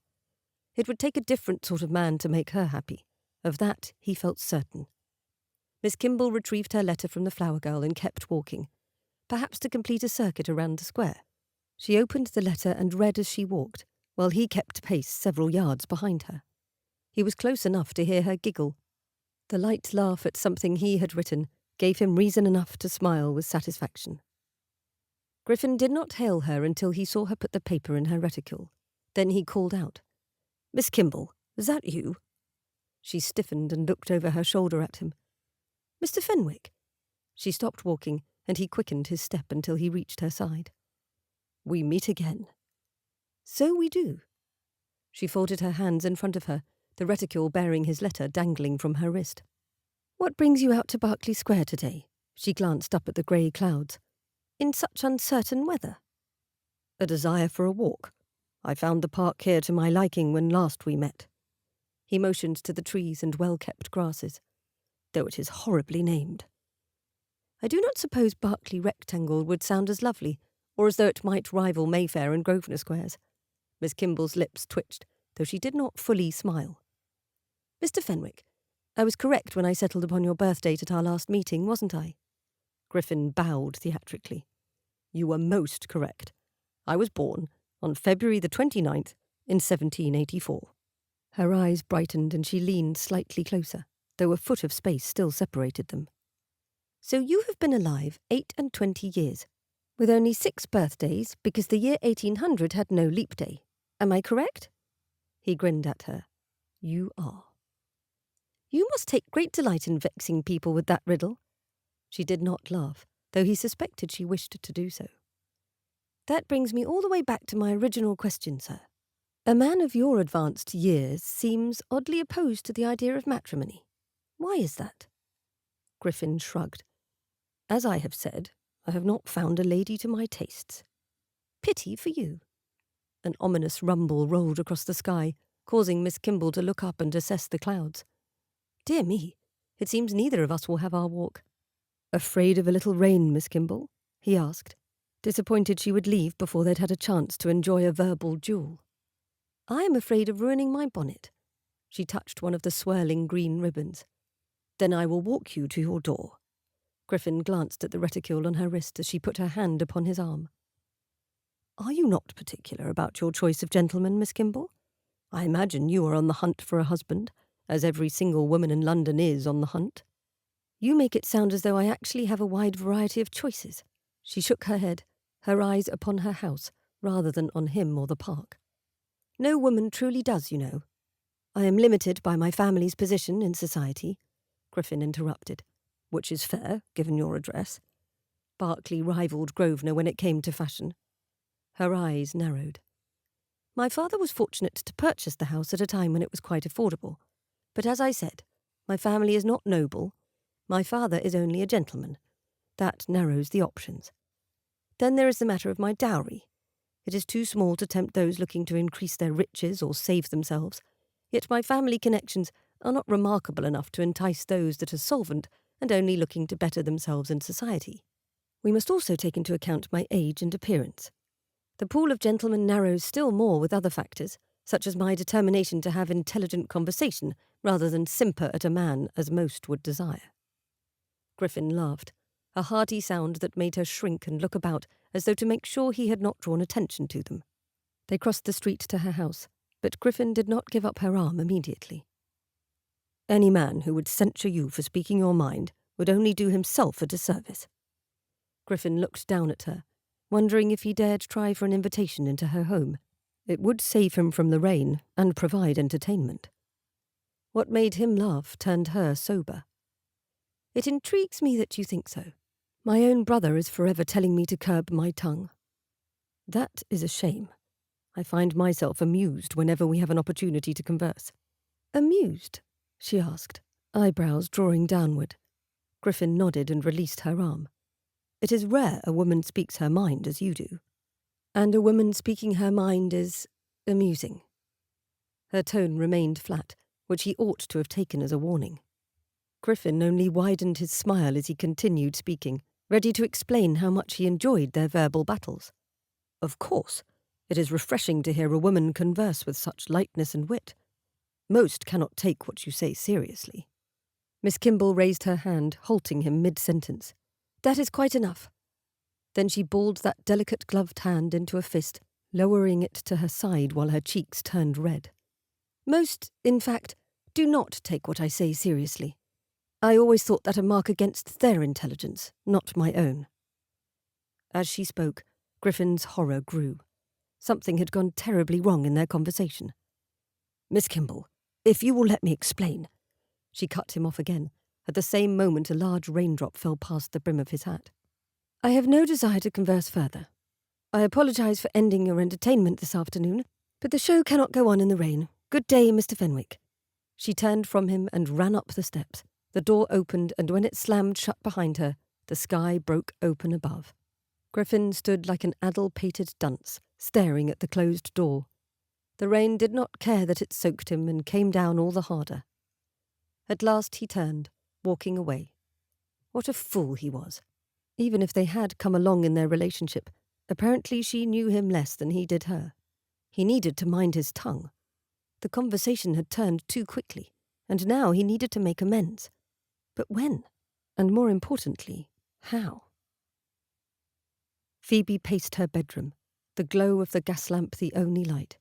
None came from outside, despite the early evening hour, due to the heavy clouds storming above town. The rain beat against her window, the sound soothing her troubled thoughts. The letter from her anonymous friend lay open upon her writing desk, a blank sheet of paper beside it.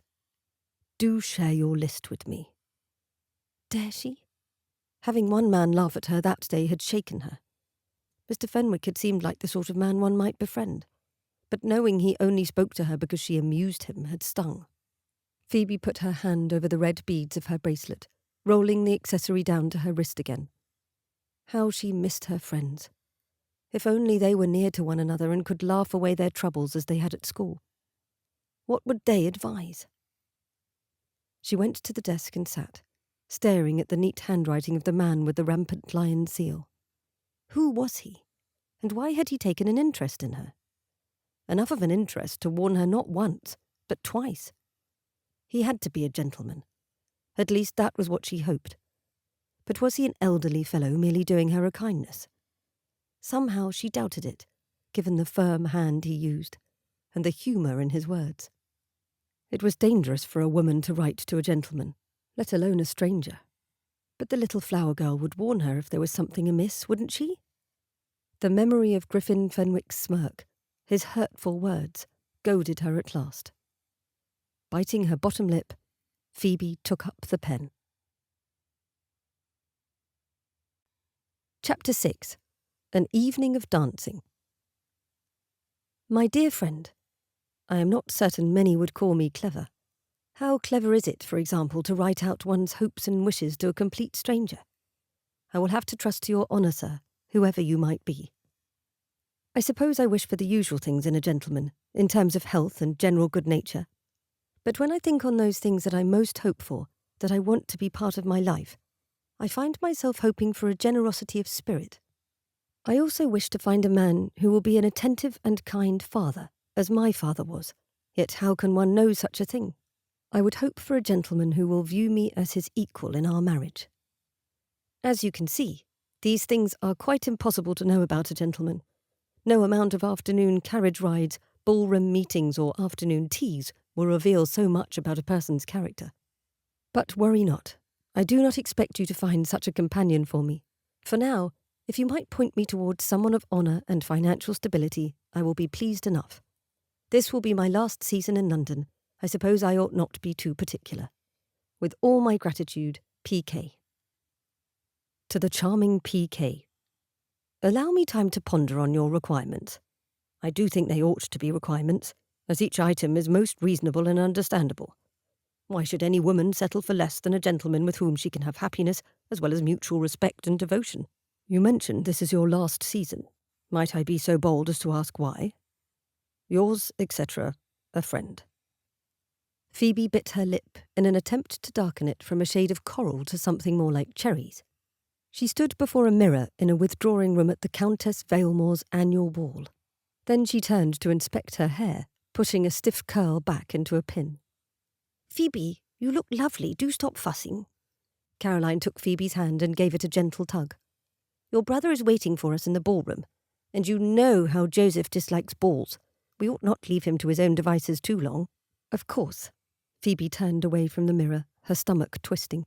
It was no use delaying. She had to go up to the ballroom. Her brother was not the only one who disliked swirling about in a crowded room, filled with the smells of too many perfumes and the noise of 100 or more people. But ballrooms were where matches were made. Phoebe needed to meet new gentlemen and construct a new list, with her old list pulled apart by her mysterious friend. As his advice on bachelors had proven correct twice, Phoebe trusted the man knew what he was doing when he gave her warning, though she did not know exactly how to avoid settling for less than her ideal gentleman, not if she hoped to be wed that year. Starting over again when the season was half over daunted her, not that anyone would suspect as much given her poise, or so she told herself. Before she entered the ballroom, Phoebe touched the bracelet, this time hidden beneath her long ivory gloves. Tonight she wore a gown of yellow trimmed in lace. The cheerful colour reminded her of daffodils, her favourite flowers. Phoebe came to the foot of the staircase, where her hand landed upon the rail. She swallowed once, twice, and then looked up to begin her ascent. Griffin Fenwick stood at the top of the stairs, leaning against the rail on one elbow as he watched her. One corner of his mouth went upward when their gazes connected. He wore a rich brown coat that reminded her of chocolate, and a yellow waistcoat that nearly matched her gown. His hair had been tossed about expertly, giving it a wind-blown look that only increased the charm of his appearance.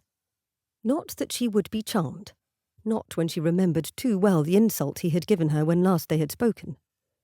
He thought her conversation amusing, not to be taken seriously, and for a woman to speak her mind, well, dwelling upon that would not improve her mood.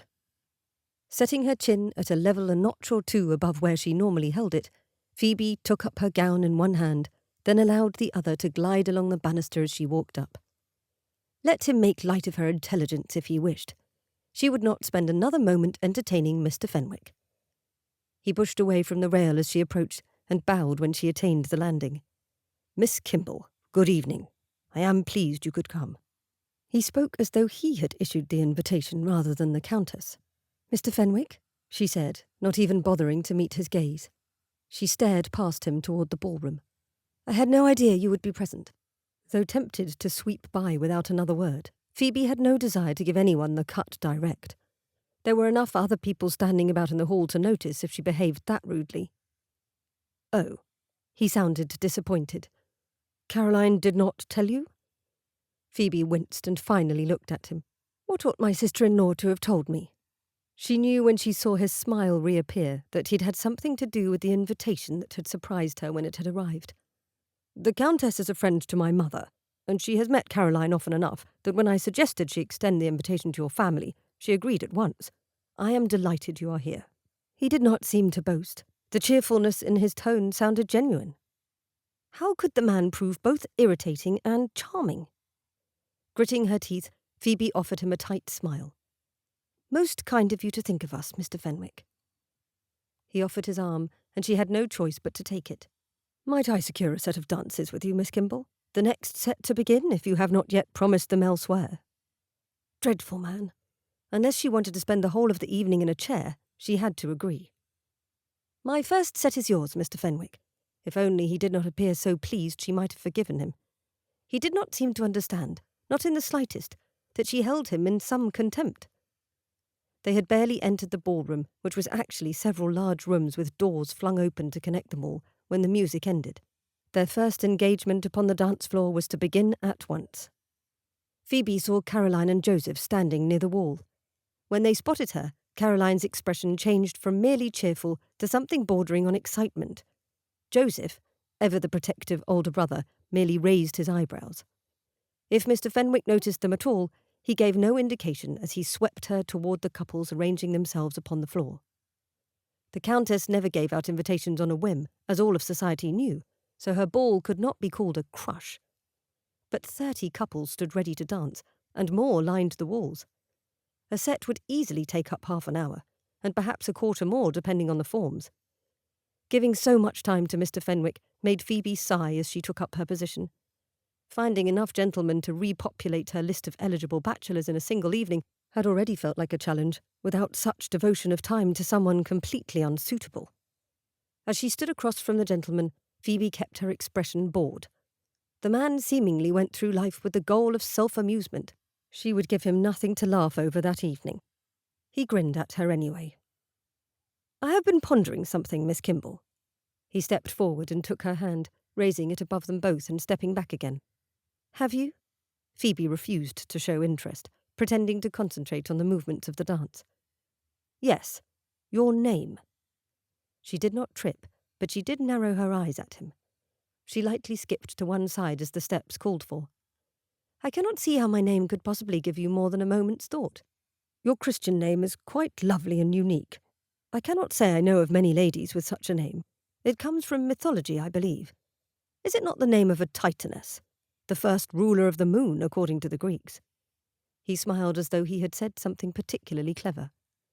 Phoebe felt her nose wrinkle before she hastily reminded herself such an expression was not ladylike. "I do know the origins of my name, sir." "Of course, but I wonder how it came to be chosen for you. Knowing such things, I believe, is telling." He did not appear the least put off by her expression. The dance took them away from each other for several moments. When she returned to stand before him, he spoke as though there had been no interruption. "Who named you, your father or mother?" Though reluctant to engage in any conversation which might be perceived as meaningful, Phoebe knew he would not allow her to ignore the question entirely. "My mother suggested it. Her Christian name is Mary. She never liked that there were a great many who shared her name. She wished your name and you to be unique." Mr. Fenwick nodded sagely, though his eyes brightened. "My mother named me with the same thought. Everyone on my father's side argued with her, thinking I ought to be named something sensible like William." His grin flashed as he walked around her and bowed to another lady before returning. "She said, and my father agreed, that she should like me to stand out among gentlemen rather than merely be sensible. Given what you were up to the day we met, I should say you succeeded in fulfilling her expectations, though likely not the way the woman had expected." Despite her earlier commitment to avoid being amused by the man, Phoebe had to smile a touch at that. He laughed aloud, drawing attention from other dancers, including smiles from several females. A gentleman with such open good humour was rather rare, especially in a ballroom where every man was either hunted or on the hunt himself. Mr. Fenwick's above-average good looks likely contributed to the indulgence of his humour. His bright eyes and dark hair, his lean and tall stature, would pull eyes in his direction even had he frowned. Griffin is still more unlikely a choice than a Greek god's name. Phoebe snapped her mouth shut over the observation. "I know." He took her hand again and moved in close, staying so a second longer than the other gentlemen in the line of the dance, as though he had rather be near her than keep perfect time. For an instant, his grin turned into a soft smile, and an emotion she could not name appeared in his eyes. Whatever it was, it made her heart skip most traitorously. He stepped away, and she released her breath without knowing when she had begun to hold it. His merry smile reappeared. "My mother was rather enamoured with a Grecian fresco with a griffin standing guard over a fallen man. She and my father brought me up to be a protector, as all gentlemen should be, of those who stand in need." Phoebe cleared her throat, impressed despite her desire to remain otherwise. "A noble calling indeed. Do you feel you have honoured their wishes?" "Not perfectly, but I have tried." Her lips parted, but Phoebe could not think what to say. Most men of her acquaintance would have boasted of such a trait, or protested in a way that reeked of false humility. She detected neither in the way he spoke. The last strains of the orchestra signalled their time to bow and curtsy to one another. As she stood, she barely noticed which couples left the row and who arrived. Phoebe's gaze remained on Griffin Fenwick, who spoke to the gentleman on his left with animation. Phoebe recognised the man, but could not put a name to him immediately. "Your partner dances well, Fenwick," the man said, casting Phoebe a polite smile, though he did not address her directly. They must not have been properly introduced. Griffin's wide smile was his first answer, before he surprised her with his words. "Indeed, Miss Kimball's grace lends at least some dignity to my own limited abilities." More modesty, for he danced as finely as any man she had ever partnered. "After this dance, if you are very fortunate, the lady will allow me to introduce her properly." Phoebe lowered her eyes, feeling a blush creep into her cheeks. It was thoughtful of Griffin. She suddenly could not think of him as anything else, not to assume he could make introductions without her approval. His words had been kind. Why, again, had she been angry with him? It took some thought to remember. Griffin started to relax at last. Though Phoebe had begun the evening with a cold demeanour, by the time the second dance and their set began, she had warmed considerably to him. Her smile appeared more, rendering her already lovely face more beautiful.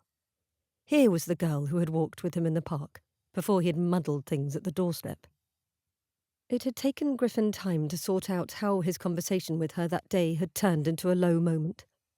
Arranging for the Countess Valemore to invite the Kimballs to her ball had been the first step in his apology, though Phoebe did not yet know it. The next step would be to offer up the words themselves, and the final must be the introduction of several eligible gentlemen to her. Except Griffin found himself rather wishing he could ask her to dance again.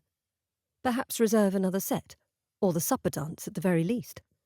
"I find myself wondering, Mr. Fenwick, what you do when you're in town. Do you come for the society or for another reason entirely?" Phoebe asked, drawing him out of his study of her smile. "I come for the company. I enjoy being among friends," he admitted. "Though I have an uncle in the House of Commons, my father's younger brother. We support him with our presence and our connections. He represents our little corner of England to great credit. Where we are, everyone is of the opinion that sheep need more rights." As loath as Griffin was to discuss politics, he enjoyed the way she laughed at his mention of the sheep. "Your woolly population must be quite pleased if he represents them well." She did not hide her smile again. "I confess, my favourite part of the season is rarely the balls. I rather like all the opportunities presented to see new things. I dearly love plays, though I know it is not the fashion to admit to enjoying them." Griffin sighed deeply.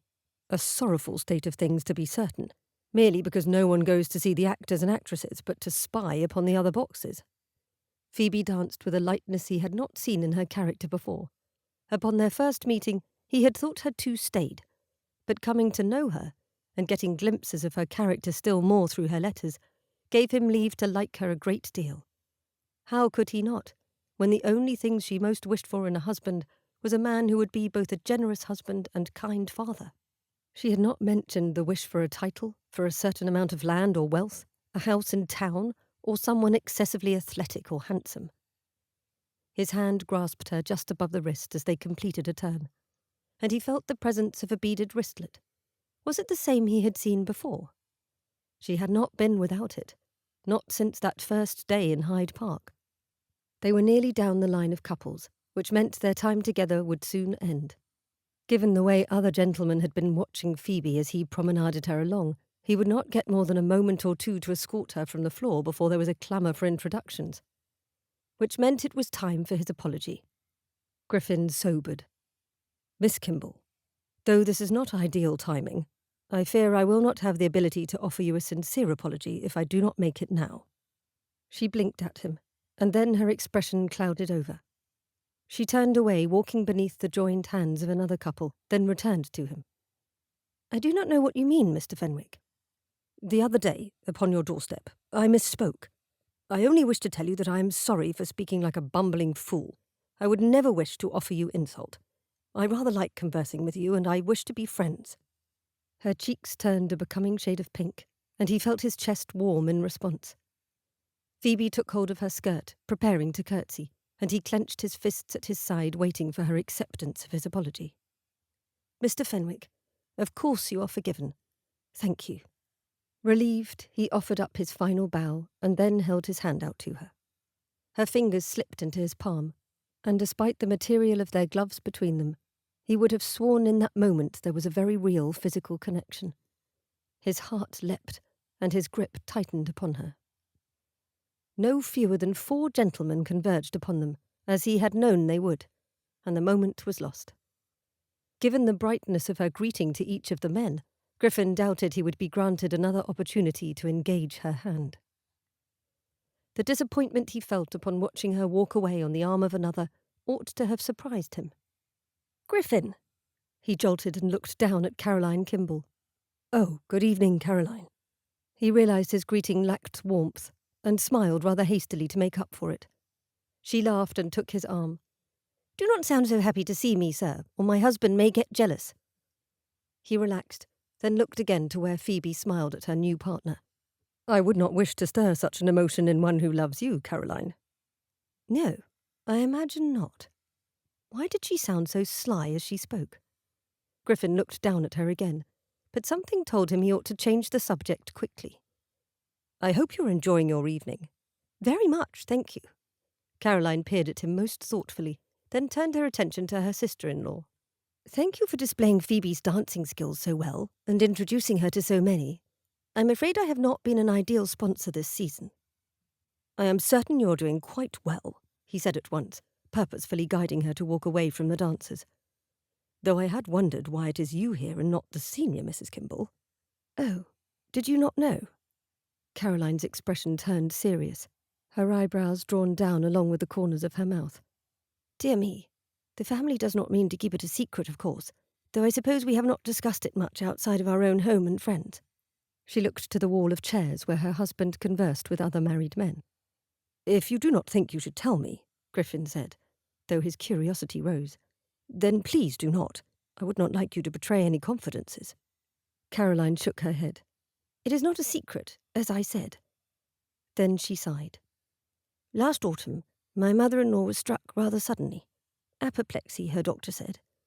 She has improved a great deal, though she could not even speak for a time.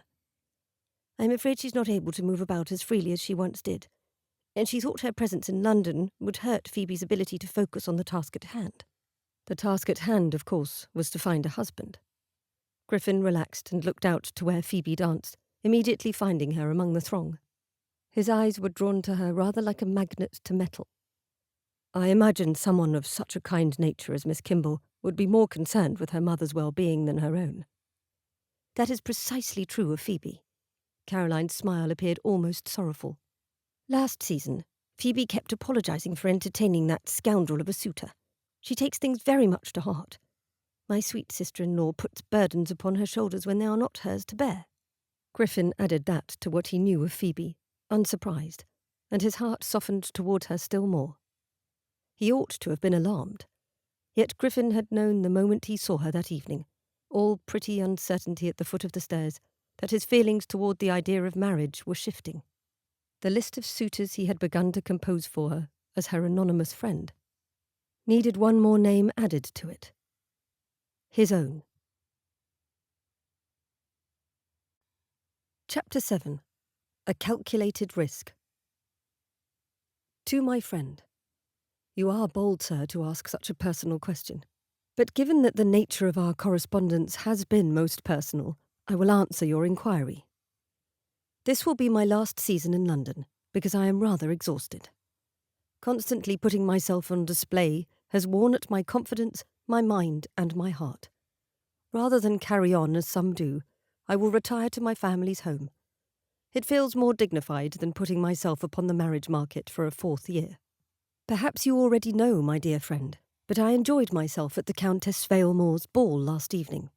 I met many gentlemen. Have you already learned their names? Are you prepared to tell me which of them is suitable and which I ought to avoid? I confess to looking forward to your notes, though I do not know who you are, I appreciate the kindness you have shown in your words and advice. I wonder if you look forward to my letters at all. Regardless, I hope this note finds you in good health and happiness. I remain your friend, P.K. Phoebe sat at her desk, reading again what she had written. It was a dangerous game to play, writing to a complete stranger. Yet she could not bring herself to tear the note to pieces, to throw it away. And her anonymous friend's letters she kept bundled in her desk, a red ribbon matching the rampant lion seal and her bracelet, holding them together in a tidy packet. If her friends learned of her exchange of letters with an unknown gentleman, what might they say? Mara would doubtless disapprove. As kind as she was one to follow rules. Usually. Lavinia would worry. She did tend to mother the girls when they were together at school. Isabel's reaction was not one she could be certain of. But Daphne might listen without worrying. Daphne was also in town this season. A stab of guilt made Phoebe wince. It was her fault that they had not seen each other more often. Phoebe had kept herself far too busy of late, and their family's social circles did not overlap enough for accidental meetings. Phoebe determined to write to her friend at once. She took out a clean sheet of paper and tapped her pen to her lips as she thought. To Miss Wyndham. My dearest Daphne, I have missed you so. She wrote a full paragraph on her doings, which parties she had attended, and those observations on society surest to make Daphne smile. Practical she may be, but that only made the impractical things of society more laughable to her. She found herself including the dough ball jewel for just that reason. And if she described a certain oddly named gentleman with more detail than anyone else, it was only because he had proved so amusing. Halfway down the paper, Phoebe realized she could not reveal information about her mysterious friend. Not in a letter. Perhaps in person. Daphne, would you be willing to come for tea later this week? As much as I can tell you in a letter, I can divulge so much more in person. Especially as there is one topic of a most delicate nature I would address, seeking your advice. Do say you will come. She finished her note with a suggestion for an afternoon 3 days hence, then signed her name with a flourish. After she sealed the letter, she looked again at the one for her secret friend. If only she knew his name. But no, it was better not to know. If she knew, she would be far too tempted to seek him out. Instinctively, Phoebe felt they would get along quite well, especially if he was a bachelor. To a charming lady. Each time one of your notes is slipped into my hand, I cannot help but be glad. Your observations are intriguing, your wit appreciated. While our communication is certainly unusual, I am grateful I dared send that first note. I have given more thought to your new list of eligible gentlemen. There are men in London whom I believe capable of such devotion and attentiveness as you would wish in a potential suitor. They are men of honour, from good families, where the qualities you seek are present. I hope that by providing you this list you will find the right person to make introductions for you. Mr. Walter Elton of London, a barrister. Mr. Griffin Fenwick of the Watford Fenwicks. Mr. William Nelson of Hampshire. Mr. Peter Thackeray of the Kenwick Thackeray's. Mr. George Waverton of Bristol. The list will give you a place to start. These gentlemen are all known to me, and I would trust them to treat any lady with respect and gentility. Is London to your liking this season, P.K.? I do hope you have taken time away from your busy schedule to enjoy the art collections, theatres, and other cultural delights. I myself will go to the theatre to see a revival of Cumberland's play, The Eccentric Lover. It is a comedy you may perhaps enjoy, given that it is based upon a courtship which goes horribly awry. It will be the first time the play has been performed at Covent Garden Theatre since its rebuilding. I wish you good fortune, my dear friend. Yours, etc., a friend. The risk Griffin took was calculated when he sent the letter. He had, as promised, provided Phoebe with the names of eligible gentlemen. Slipping his own in among them would at least give her pause. If she had not yet considered him a candidate for courtship, her mind might at last bend that way on the word of her anonymous friend. He gave the letter to the girl selling flowers, along with several extra pennies if she would abandon her flowers and deliver the note immediately. She happily tucked the note in her basket of posies and skipped away, leaving Griffin to follow behind. He would wait no more than 5 minutes after the note was delivered to call upon Phoebe. He had not called upon her the day before, as the other men she had danced with would have been there during her at-home hours. Though normally not one to plan out things, Griffin knew winning Phoebe Kimball would require an effort. She would receive the note from her anonymous friend, read his name upon the list, learn of the play, and then Griffin would arrive inviting her to the theatre that very same evening. Her mood would already be favourable, if she truly enjoyed writing to him. When the requisite time had passed, Griffin passed the smiling flower girl, paid her for a posy, then went up to the door and knocked. He entered the parlour where Phoebe sat, the letter folded in her hand, and his heart began beating at twice its usual rhythm. She tucked the letter behind her back, a blush fading from her cheeks as she curtsied. Today she wore a gown of white, with a teal shawl around her shoulders and the red beaded bracelet again on her wrist. The jewellery must hold some sort of personal meaning for it to be upon her person so often. "Mr. Fenwick, I was not expecting you." Griffin chuckled and bowed. "I hope my visit is not as unpleasant as it is unexpected." Caroline's voice surprised him from where she stood near the window. "How could your company ever be unpleasant, Griffin?" He had not even noticed his friend. Phoebe had taken all his attention at once. "Caroline, I am glad to see you. Have you recovered from the ball sufficiently?" He darted a quick look at Phoebe when she lifted a book from the couch, tucking the letter inside the cover. He cleared his throat. I recall you were quite tired when you left." "Yes, thank you for your concern." Caroline's sly smile had returned. She looked from Griffin to her sister-in-law. "Phoebe enjoyed herself immensely. I think she would have gone to another ball the very next evening had I not begged for an evening at home." That remark gave Griffin permission to turn his attention fully back to the unmarried lady. "It was a fine evening. I do not think I saw you without a partner even once, Miss Kimball." "Indeed, I was quite fortunate in partners." Phoebe clasped the book in one hand and gestured with the other to a chair. "Will you sit with us, Mr. Fenwick? Perhaps take some tea and cake?" "I would very much like that." Griffin took the chair, and Phoebe resumed her seat upon the couch. Caroline came and joined her. "I must apologise for not calling right away. I am afraid some family matters arose which required my attention." That was at least in part true. He had entertained his mother when he ought to have been paying his call. "But I do have a peace offering for you ladies, if you will accept my apology." "Is it an offering, then, or a bribe?" Phoebe asked, her eyebrows raising while her rosy lips slowly tilted upward. The woman's smile proved most distracting. Griffin had to look to Caroline to gather his thoughts again. "I am to take my mother to the theatre tomorrow evening. If you ladies are not engaged elsewhere, I thought you might wish to join us." "The theatre?" Caroline said at the same moment Phoebe asked. "Which theatre?" "Covent Garden," he said, noting the way her eyes widened. His plan seemed to be working. "There will be a pantomime and then a comedy, The Eccentric Lover. Have either of you heard of it?" Caroline started to shake her head, but Phoebe moved closer to the end of her seat. "I have only just had it recommended to me," Phoebe said, her tone bright with excitement. "By a friend. I should very much like to go. I do not believe we are yet engaged anywhere else, are we, Caroline?" "I'm afraid Joseph and I have already accepted a dinner invitation." Caroline tilted her head to the side, regarding her sister-in-law with care. Phoebe's shoulders slumped, and Griffin held his breath. It had been a gamble to think they would have no plans on such short notice, but there was still a chance. Phoebe's smile disappeared a moment before she seemed to remember herself under scrutiny. "Oh, that is a shame. Perhaps another time, Mr. Fenwick." Griffin did not get the chance to respond. "Oh, Phoebe," Caroline giggled and took the younger woman's hand. "You need not come to a dinner full of strangers. I will make your excuses. If Mrs. Fenwick and Griffin will take you in their carriage, I believe you will be well chaperoned and looked after. There is no reason to miss a play you will likely enjoy."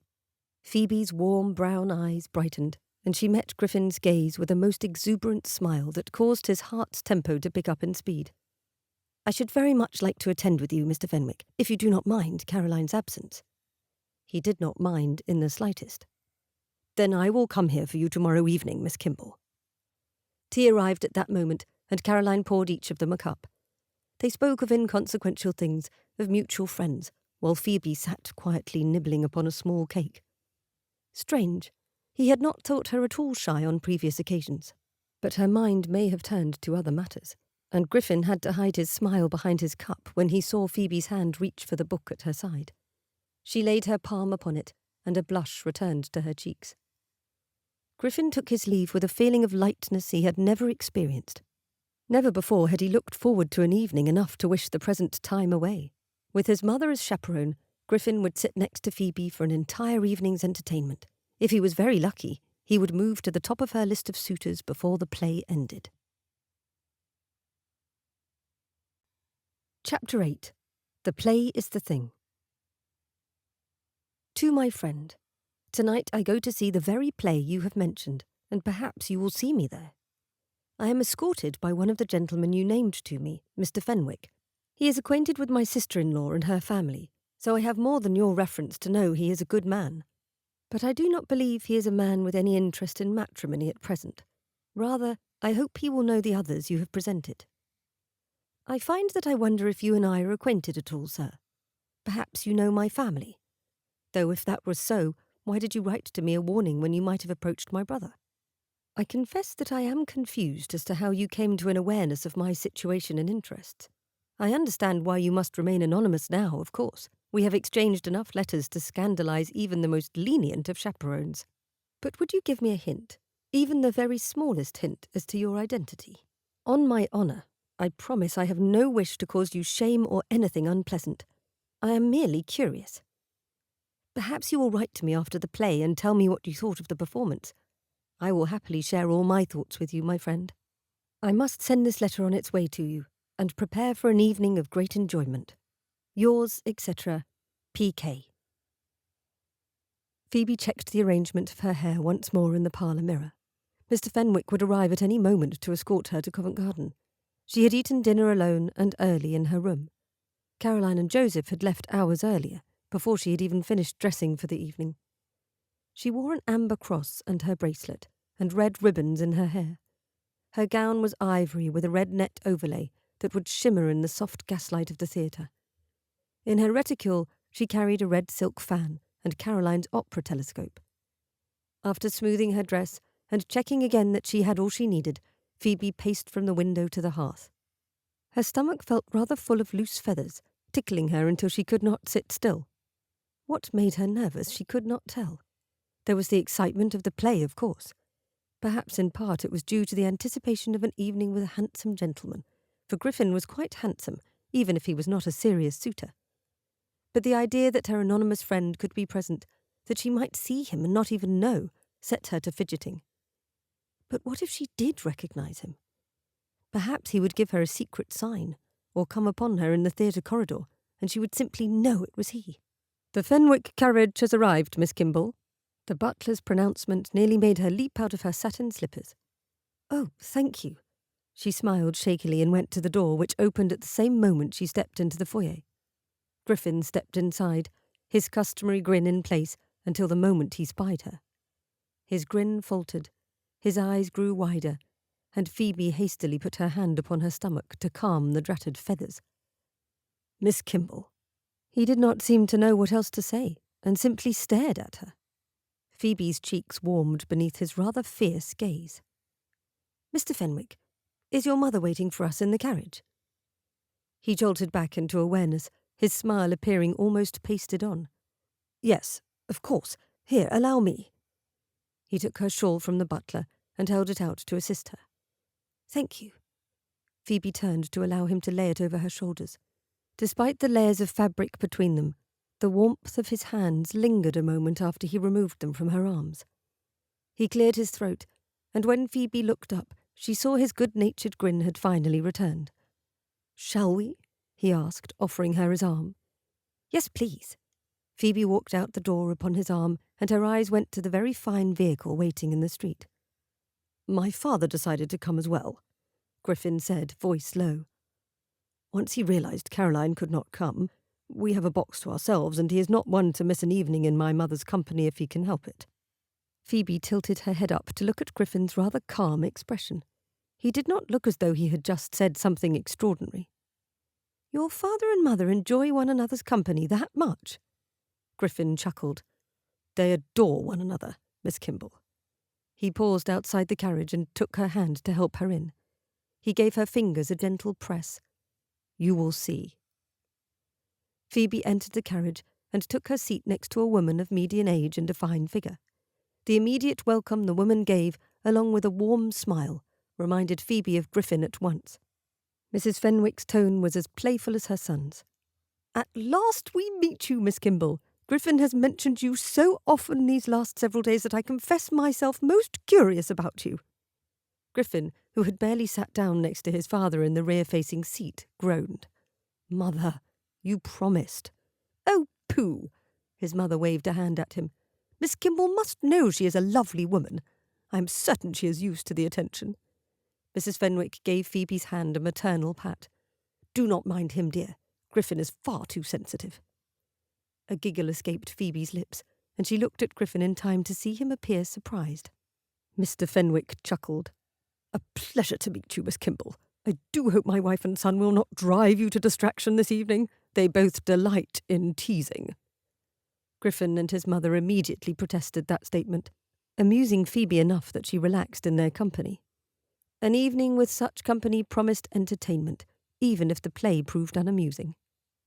When they arrived at the theatre, their carriage near the entrance, throngs of people already lined the walk and the steps to the entrance. The grand columns never failed to elicit admiration of its grandeur in Phoebe. When the original theatre had burned down, though she had not yet been out in society, she had mourned its loss. Mr. and Mrs. Fenwick stepped out of the carriage first and waited arm in arm for their son to exit the vehicle. Griffin's shoes hit the pavement, and he immediately turned back to her, his smile broad, and held out his gloved hand. A thrill of excitement, like an electric bolt, went from Phoebe's fingertips to her toes when she took his hand. Such was her love for the theatre, of course. The tingling sensation had nothing to do with the way Griffin's eyes gleamed with admiration.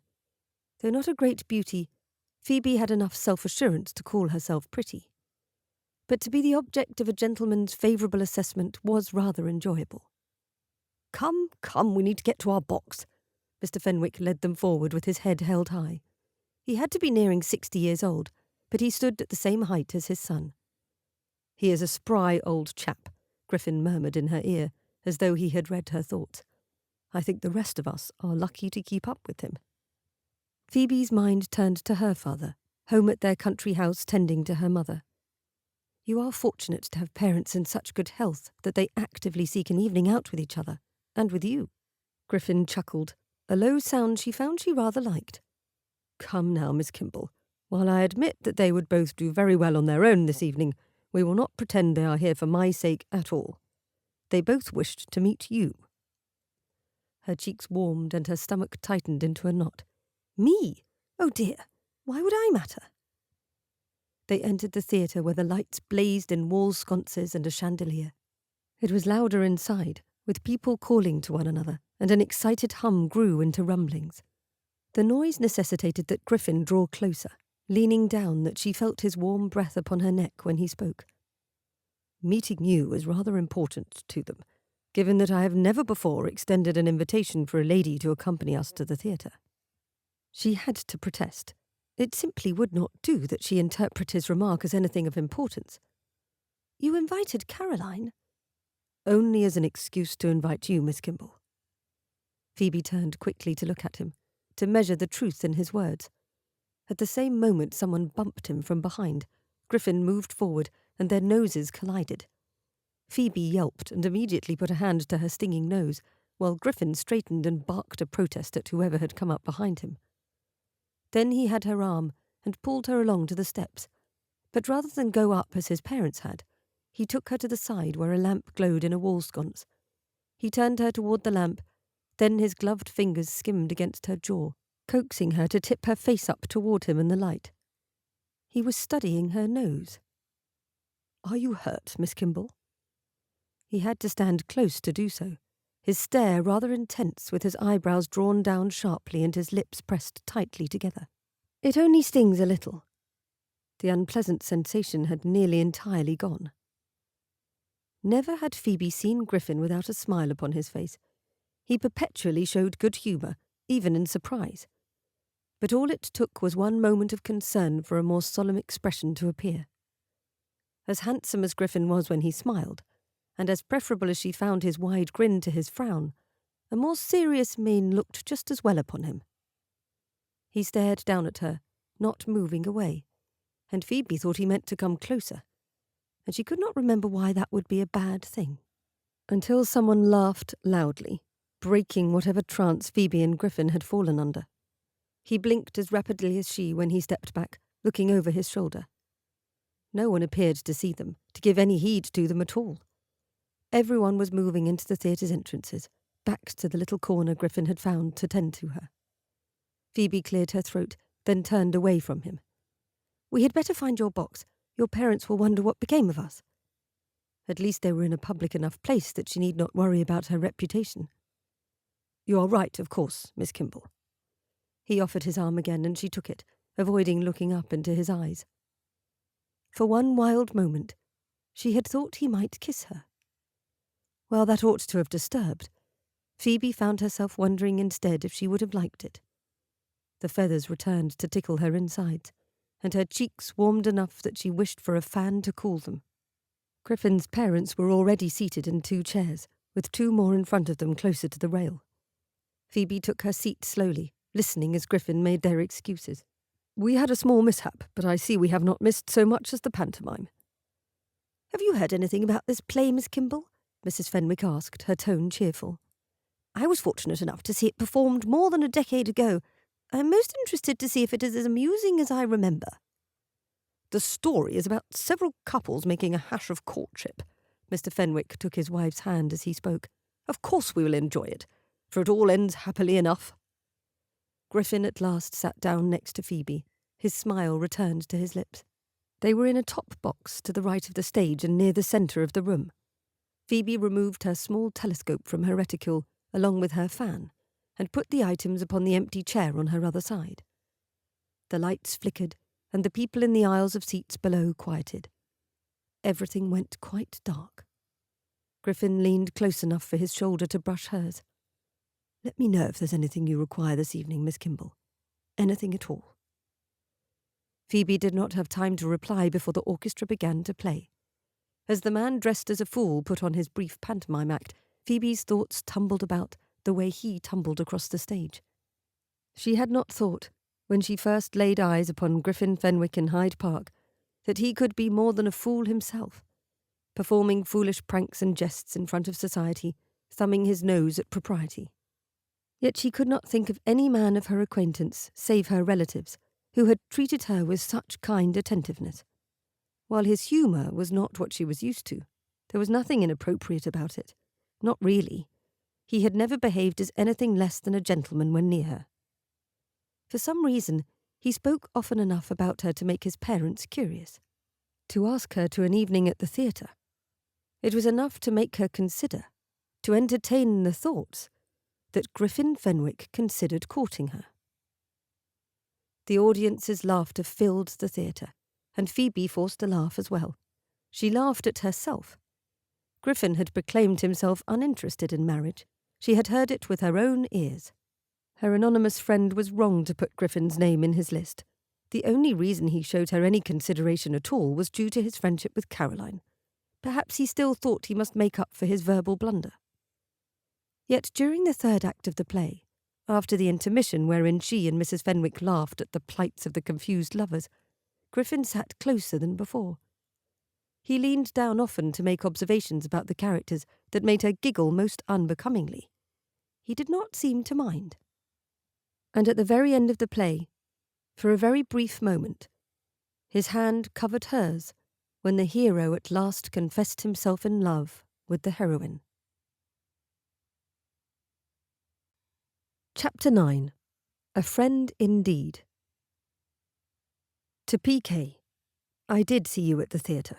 You appeared most lovely in your gown, reminding me of cherry blossoms in the spring or roses in the summer. Your companions were fortunate to have you in their box. When I took my eyes from the stage, it was always to seek you out.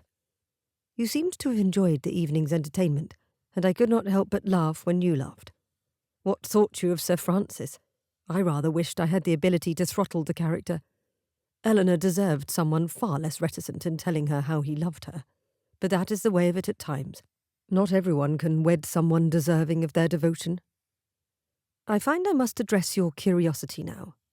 You asked for a hint as to my identity. I fear I would choose poorly and either send you on to an entirely wrong assumption, or perhaps I would give you a hint that would reveal immediately who I am. Neither situation suits me at present. Perhaps one day in the future I might tell you who I am. Until then, know that your letters are safe in my care. I have the greatest respect for you and for your family. When I wrote to you the very first time, it was the only choice I had to make you aware of the scoundrel at your door. Tell me, did your friend Mr. Fenwick seem willing to introduce you to those other gentlemen I mentioned? Your friend. Phoebe sat in the parlour, waiting for Daphne Wyndham's arrival.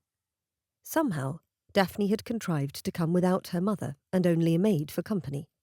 Thank goodness, what Phoebe wished to discuss was not for Mrs. Wyndham's ears, nor her stringent judgment of what was appropriate and what was not in society.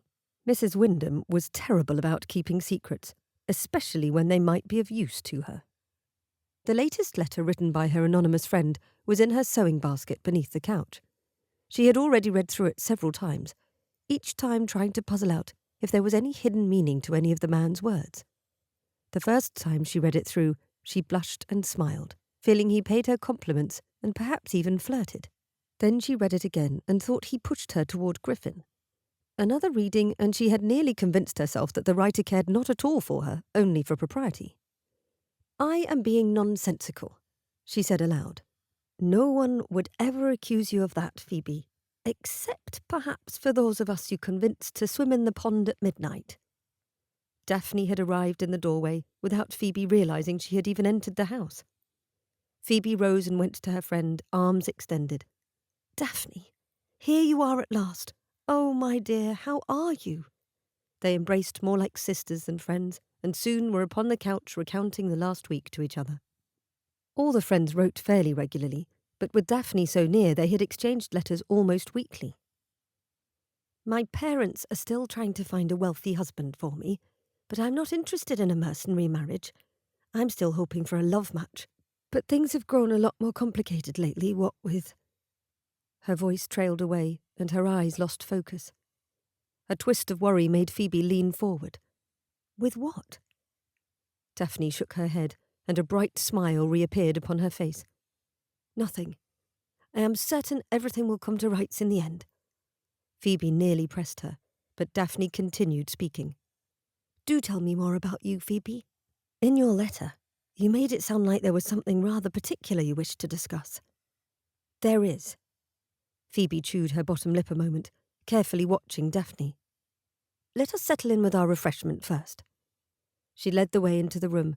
Her friend remained silent while Phoebe poured out for them. It was only after the two of them were seated that Phoebe tried to work out how to begin. Her friend appeared as calm as ever, sipping her tea and waiting patiently. While Phoebe had always been the one with a plan, Daphne had always provided a quiet and steady presence, usually with a smile upon her face. She had always been easy to confide in, but this confession bordered on scandalous. As you know, I have decided I must find a husband this season, someone suitable to my tastes, equal to my family and status. And someone you love, Daphne put in quickly, as we all promised. Phoebe looked away, clasping her hands together tightly in her lap. At this point, I think we ought to agree that promise we made was very well and good for children. But as we are all adults now, and with varying situations in society as in life, we must be more realistic. Daphne sighed and set down her tea. A year ago, I might have rejected that idea outright. But London has a way of making one doubt her own mind. Why is it that love is so difficult to find? Considering that Daphne had always seemed the one most determined to keep the promise they had made, Phoebe's heart ached for her friend's discovery that reality was not so romantic as they had dreamed it. Perhaps they would all come to that conclusion in time. She studied her friend, trying to smile past her concerns. I will continue to hope for the best for you, Daphne. Her friend returned the gentle expression. What is it you wish to tell me? Phoebe pulled in a careful breath. What I wish to tell you is that in my pursuit of a suitor, I started to receive notes from a stranger, someone who wishes to remain anonymous. But he has helped me more than once by informing me of things I had no way of knowing, and saving me from making mistakes by courting the wrong gentleman. Daphne blinked. What do you mean? A stranger is writing you letters. How? And are you certain the stranger is a he? I am. You can tell by his writing, and by the way he says things. Here, see for yourself. She reached under the couch and plucked the letter from the basket, handing it directly to Daphne. Her friend gave her an odd look, then hurried to read the letter. Phoebe watched for a reaction, desperate to know how her friend interpreted the words penned by the unknown gentleman who had promised to help Phoebe. When Daphne lowered the letter to her lap, she looked at Phoebe with wide eyes. Honestly, reading this, it sounds as though the writer rather admires you and wishes to court you himself. The relief which flooded Phoebe's mind caused a light laugh to escape her. Oh, I am glad you think so. That is what I thought too when I read it. But then I was so worried. Phoebe, Daphne stopped her, though her voice was hesitant. You know nothing about him. He might be 50 years old with 12 children. He might even already be married. The tightness returned to Phoebe's chest. Yes, I had thought of that. I wondered if I ought to ask him, but then I think he would know what I suspected, or he would be insulted. Phoebe wrapped her arms around herself and leaned back most unladylike on the couch. But he writes such charming letters, and every time I receive one I cannot help but feel some excitement. Indeed, she could feel herself blushing just speaking about it. Daphne sat back as well, eyeing Phoebe curiously. Charming, you say? I suppose there is as much chance of him being young and handsome as there is of him being 50 and married. She tugged restlessly on one of her red-brown curls. Excitement and mystery are all well and good, I suppose, but you are taking care, aren't you, not to be discovered? I will not be discovered. Phoebe sat up at once. I have been very discreet, as has the gentleman. He has never even approached me. That you know of, Daphne corrected. Then she tapped the paper with one finger. What about this Mr. Fenwick? It sounds as though your gentleman likes him. Did you enjoy his company at the play? Phoebe waved a hand dismissively. I always enjoy Mr. Fenwick's company. Daphne's eyes lit up at Phoebe's slip of the tongue. Griffin? That is his given name, yes? Phoebe narrowed her eyes, but Daphne kept talking. It seems to me that if your anonymous friend pointed you toward Mr. Fenwick, and Mr. Fenwick seems to like spending time with you, you ought to pay more attention to him than to someone who will not even tell you his real name. Daphne nodded once, firmly, to punctuate her argument. With a sigh, Phoebe accepted the letter from her friend's hand and turned it over in her own. The rampant lion glared up at her from the red wax seal. I do enjoy Mr. Fenwick's company. Last evening at the theatre he was so attentive and kind. Without thinking, she reached up to touch the tip of her nose, but hastily lowered her hand again to her lap. But he as good as told me that he has no interest in marriage at present. Daphne pursed her lips and narrowed her eyes at Phoebe. I am certain most men say that up until the moment they meet the lady who interests them above all others. It is rather like showing one's hand in a game of whist. He does not wish you to know whether he holds a trump or a useless deuce. A laugh burst from Phoebe, and it only took Daphne a moment to join in with her own giggles. Phoebe shook a finger at her friend. Your mother would not at all like your whist metaphor. Daphne's cheeks coloured, but her eyes danced. I know, but I trust you will not tell her. She relaxed and fixed Phoebe with a look of concern. You are one of my dearest friends. I want you to be happy, but I also want you to be careful. Perhaps you ought to suggest a meeting. Nothing clandestine. Just a walk in the park where you both sit on the same bench or carry the same book. You would not even have to speak, but you would see him and know at once whether there is more than a friendship. The wisdom in her friend's suggestion rendered Phoebe silent for several moments as she thought it over.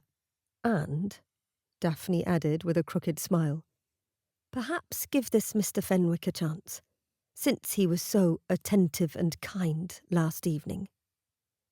Perhaps I will.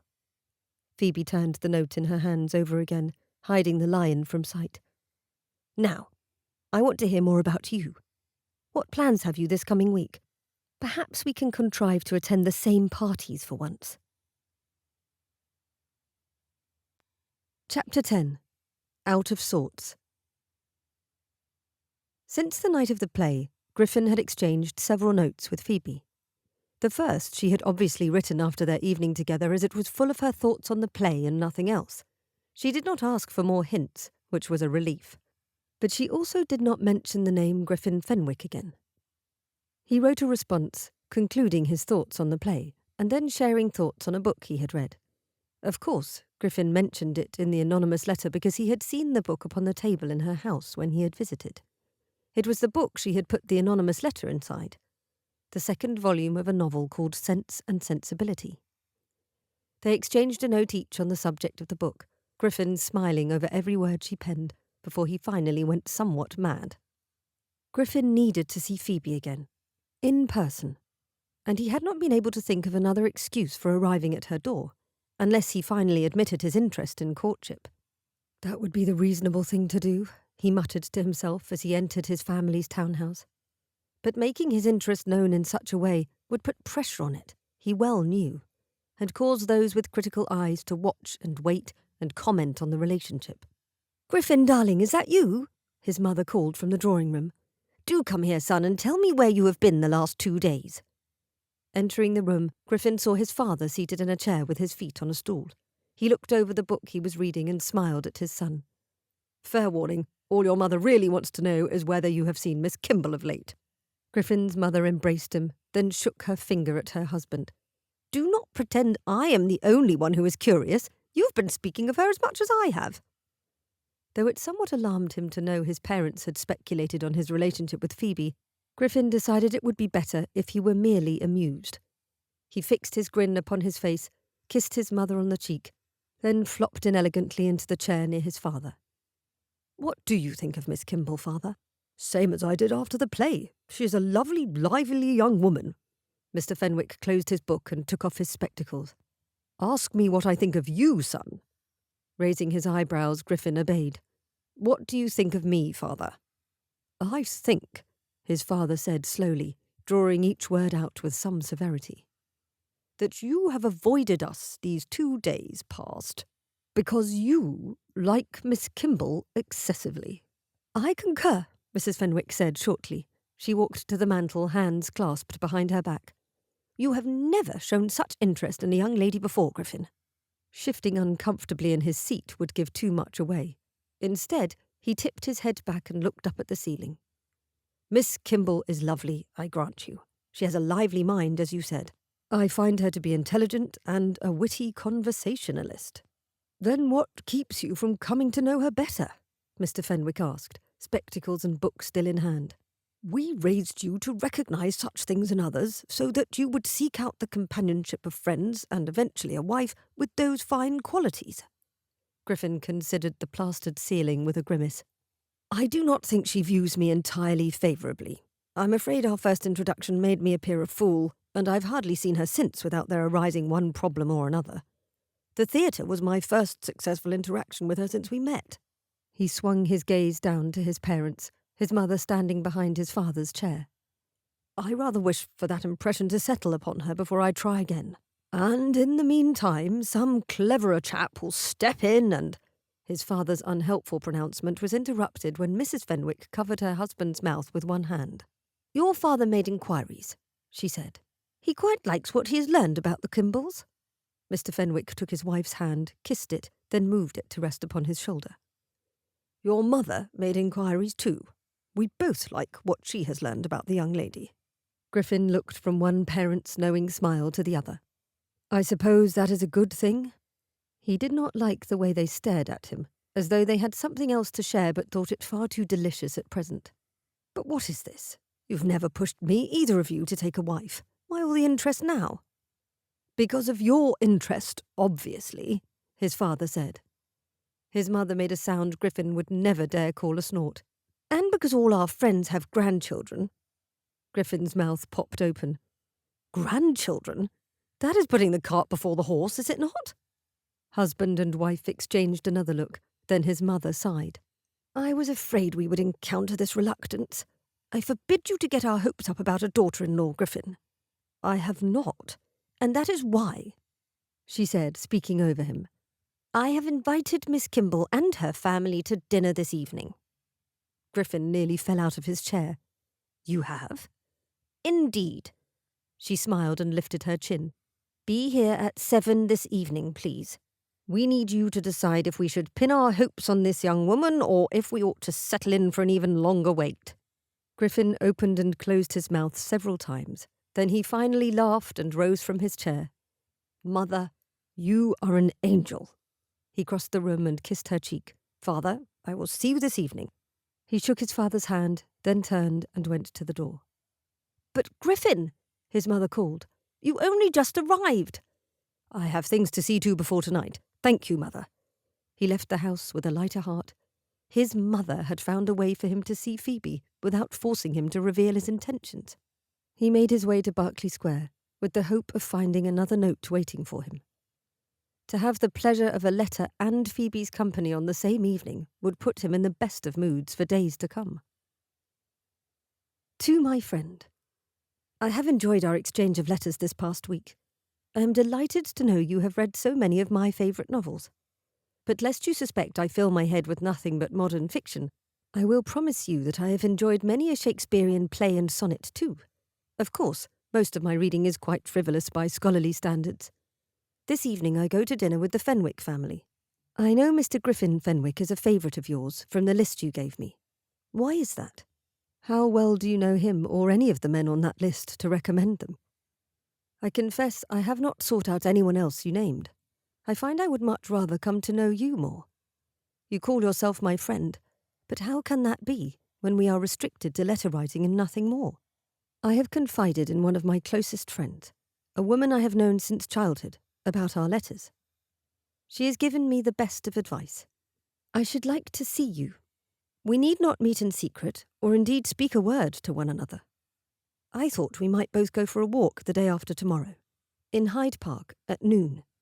It is not the fashionable hour, so there will be few people about. There is a particular tree near the Serpentine. It is old and bent, with one branch forming an arch all the way to the ground. If you will walk to that tree, and carry any object of red, I will know it is you. We need not speak if you do not wish it, but it is unfair that you know me so well, that you have seen me and know it is to me you write, and I know not if I have ever glimpsed you. Please say you agree. Yours, P.K. Phoebe followed Caroline and Joseph into the Fenwick townhouse. It was not far distant from their own, merely a street over. The uncle in Parliament would not be present, for which she was grateful. There was no one to impress. The Fenwicks had proved most kind the night of the play, and Griffin, he seemed to like her well enough. Phoebe put her hand over the red bead bracelet, drawing in a deep breath.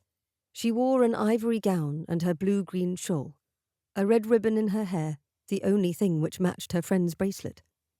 Even if there was no one to impress, she hoped at least one person that evening would think she looked pretty. Mr. Kimball, Caroline, it is such a pleasure to have you both with us. Mrs. Fenwick kissed Caroline upon the cheek after they curtsied and bowed to one another. Then she turned with a wide smile that looked very much like her son's and extended a hand to Phoebe. And you, Miss Kimball, I am simply delighted you could come. I so enjoyed getting to know you at the theatre. Thank you for inviting me, Phoebe said. Then her eyes went to where the older Mr. Fenwick stood. The invitation had said their son would be present, yet he did not greet the guests with his parents. Griffin has not yet arrived, Mr. Fenwick said, and she blushed when she looked back at him. At least he seemed to be telling all three guests, and not just Phoebe. It is not like him to be late, so I am certain whatever keeps him is pressing. He gestured to the steps leading to the next floor. Caroline, permit me to escort you to the parlour. And do tell me how your father is doing, spending all his time in Bath. Joseph offered his arm to Mrs. Fenwick, leaving Phoebe to follow behind all of them. She hesitated a moment, feeling somewhat unsettled. The disappointment she felt at Griffin's absence, even if it was temporary, surprised her. Phoebe's hand went to the banister, and she took her first step upon the stairs. At the same moment the front door opened. Startled, Phoebe turned around with her heart in her throat. With hat in hand, Griffin entered the house. He had not seen her yet. He handed his things to the footman. Thank you, Clarkson. Have the other guests arrived? Yes, Mr. Griffin, they have only just gone upstairs, sir. Thank you. He turned and saw her. His eyes widened, and his warm smile appeared. In 3 long strides, Griffin was at her side, extending his hand to her. She took it without thinking, and he bowed over her bracelet as though she were a queen. "Miss Kimball," he said, "it seems my timing is quite perfect. I have caught you alone." Phoebe's lips parted, and she looked up to see that everyone else had disappeared. Even the footman had gone, leaving her alone in the entry hall with Griffin. She looked back at him, but rather than feel startled at being alone with a man, relief made her laugh. "So you have, sir. If you have anything of a clandestine nature to reveal, now is the time to do so." His smile faltered, and Phoebe hastily spoke on. "Not that I think you're a secretive person, Mr. Fenwick. I only meant to jest." His congenial expression returned, though more subdued. "Griff. I rather like that. Are we acquainted well enough yet that I can insist you call me by that name and nothing else?" His voice was warm, but she could not call it more than friendly. "Oh, I am afraid we have not known each other nearly long enough. Perhaps in a decade?" She attempted to keep the levity in her tone, though her heart raced. "And only if your wife does not mind." Phoebe's heart abruptly stopped, then everything above her shoulders went hot as she blushed. "I did not mean to suggest, that is—" Griffin laughed, not unkindly, and offered her his arm. "It is only fair you should bungle a word or two, Miss Kimball, given how I have already had my turn at such a mistake." Though mortified, Phoebe took his arm. "I am somewhat out of sorts this evening, I suppose." They started up the stairs, walking more slowly than necessary. Phoebe could not mind when it meant a few more moments to try to understand the man at her side. She did enjoy his company, and simply being near him made her heart lighter. "I am sorry to hear that. I hope you're not troubled by anything serious." He sounded sincere, and when she looked at him from the side of her eyes she saw his brow had drawn down, as though with real concern. "Not troubled, distracted only. But now that you are here to keep me entertained, I will endeavour to be more focused." She tightened her fingers about his arm a little, hoping to offer him her reassurance. Griffin's smile was fleeting. "Entertained. Yes, I suppose I am rather talented at doing that."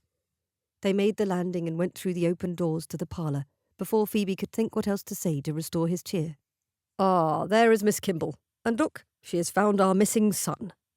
Mr. Fenwick had a heartiness to him that brought a smile back to his son's face, and Phoebe's worry eased.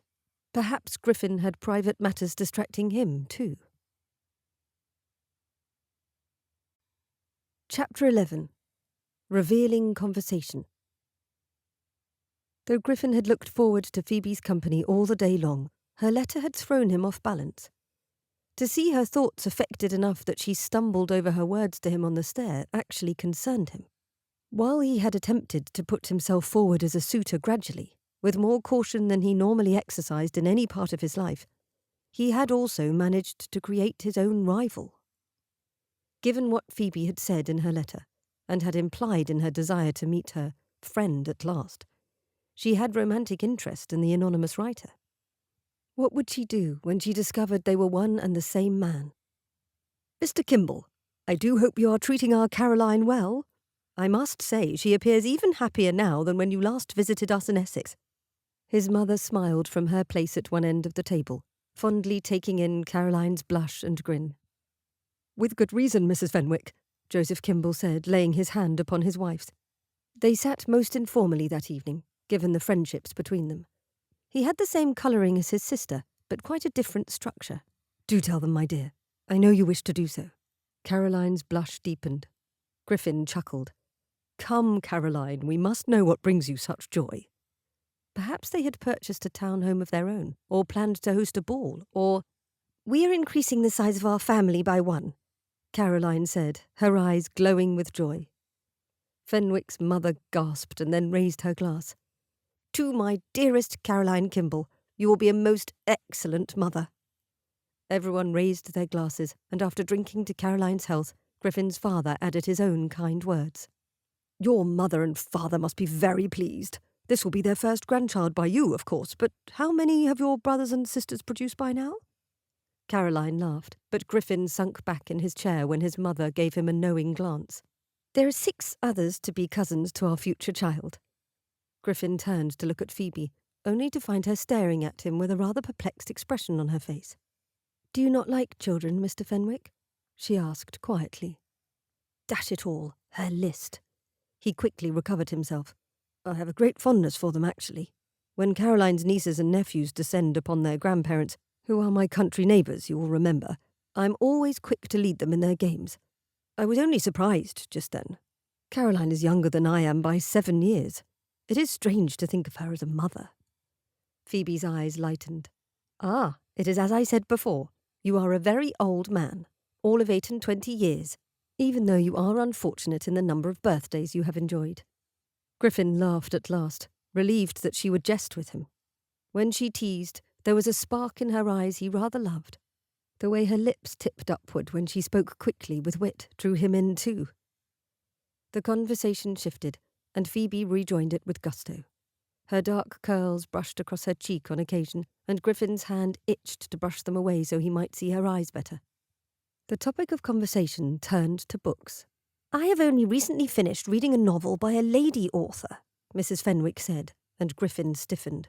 My son encouraged me to read it, which surprised me. Griffin will read many a first chapter, but only continue if the book is excellent, of course, so I knew he must have enjoyed it. What was the book called, Griffin? His throat had closed. His correspondence over the last 3 days with Phoebe had included mention of the same book of which his mother spoke. Mrs. Fenwick tapped her finger upon the table as she thought. Oh, yes, Sense and Sensibility.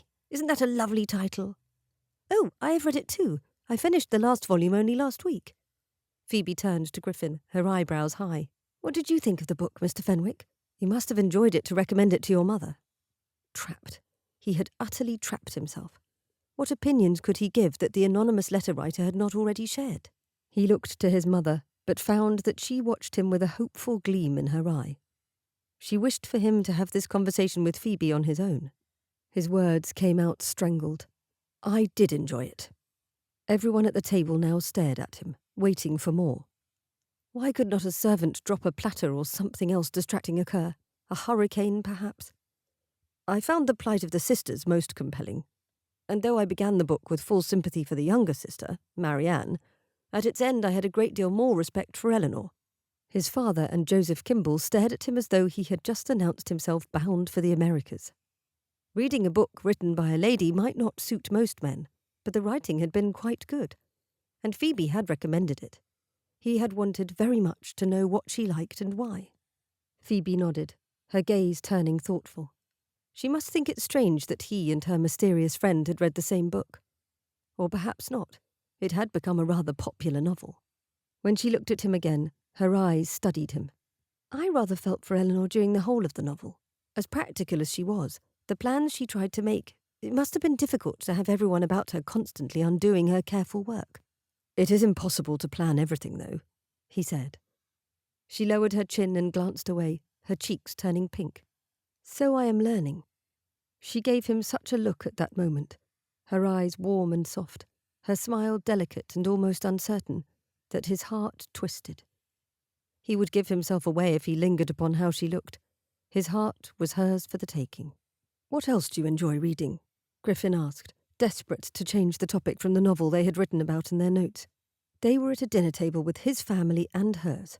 It was not the time to stare at her like a besotted calf. Oh, I cannot think you and I have many more favourite books in common, she demurred, lifting her fork with some haste. Perhaps she had sensed the danger too. Griffin relaxed.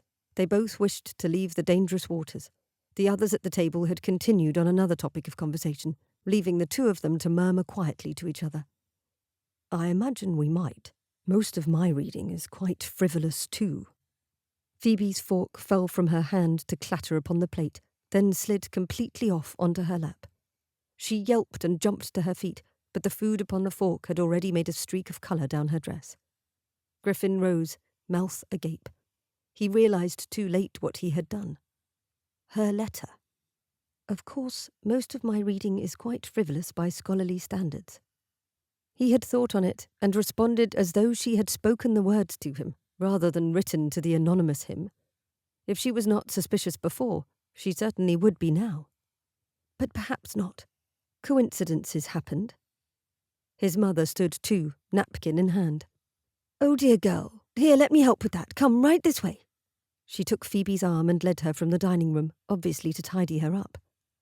Just before the door closed upon them, Phoebe looked back, her eyes as wide and large as a full moon. She knew. Most of my reading is quite frivolous, too. Phoebe had never admitted to having such habits, using such words, to anyone before she had written that letter. When Griffin had said that single word, frivolous, everything in her mind had come together. By the time his mother had finished helping her clear the stain, and then the damp from her dress, Phoebe had a clear picture in her mind of what had happened. Griffin had introduced her to the gambler, Mr. Milbourne, before understanding why she wished to meet him. As a favour to Caroline, and perhaps out of guilt for performing the introduction, he had written that first note. And he had been present when she spoke with Mr. Peter Carew, so he had seen the shift in her interest and had warned her away again. She had mentioned loving the theatre in a letter, and then Griffin had invited her to see a play. He even dared write, anonymously, to tell her he had seen her present. She had shared a favourite book, and then Griffin had read it and given it to his mother to read too. That very day she had written and asked to meet him, only for them to have dinner together. Griffin was her mysterious friend. He had to be. Everything aligned perfectly. And I was too stupid to see it. Mrs. Fenwick surveyed Phoebe's gown again. "There we are. No one would ever know. Come, let us go back to the table. It's nearly time for dessert." "Yes, thank you." Phoebe followed her hostess as slowly as she could. What was she to say or do when she put eyes upon the man again?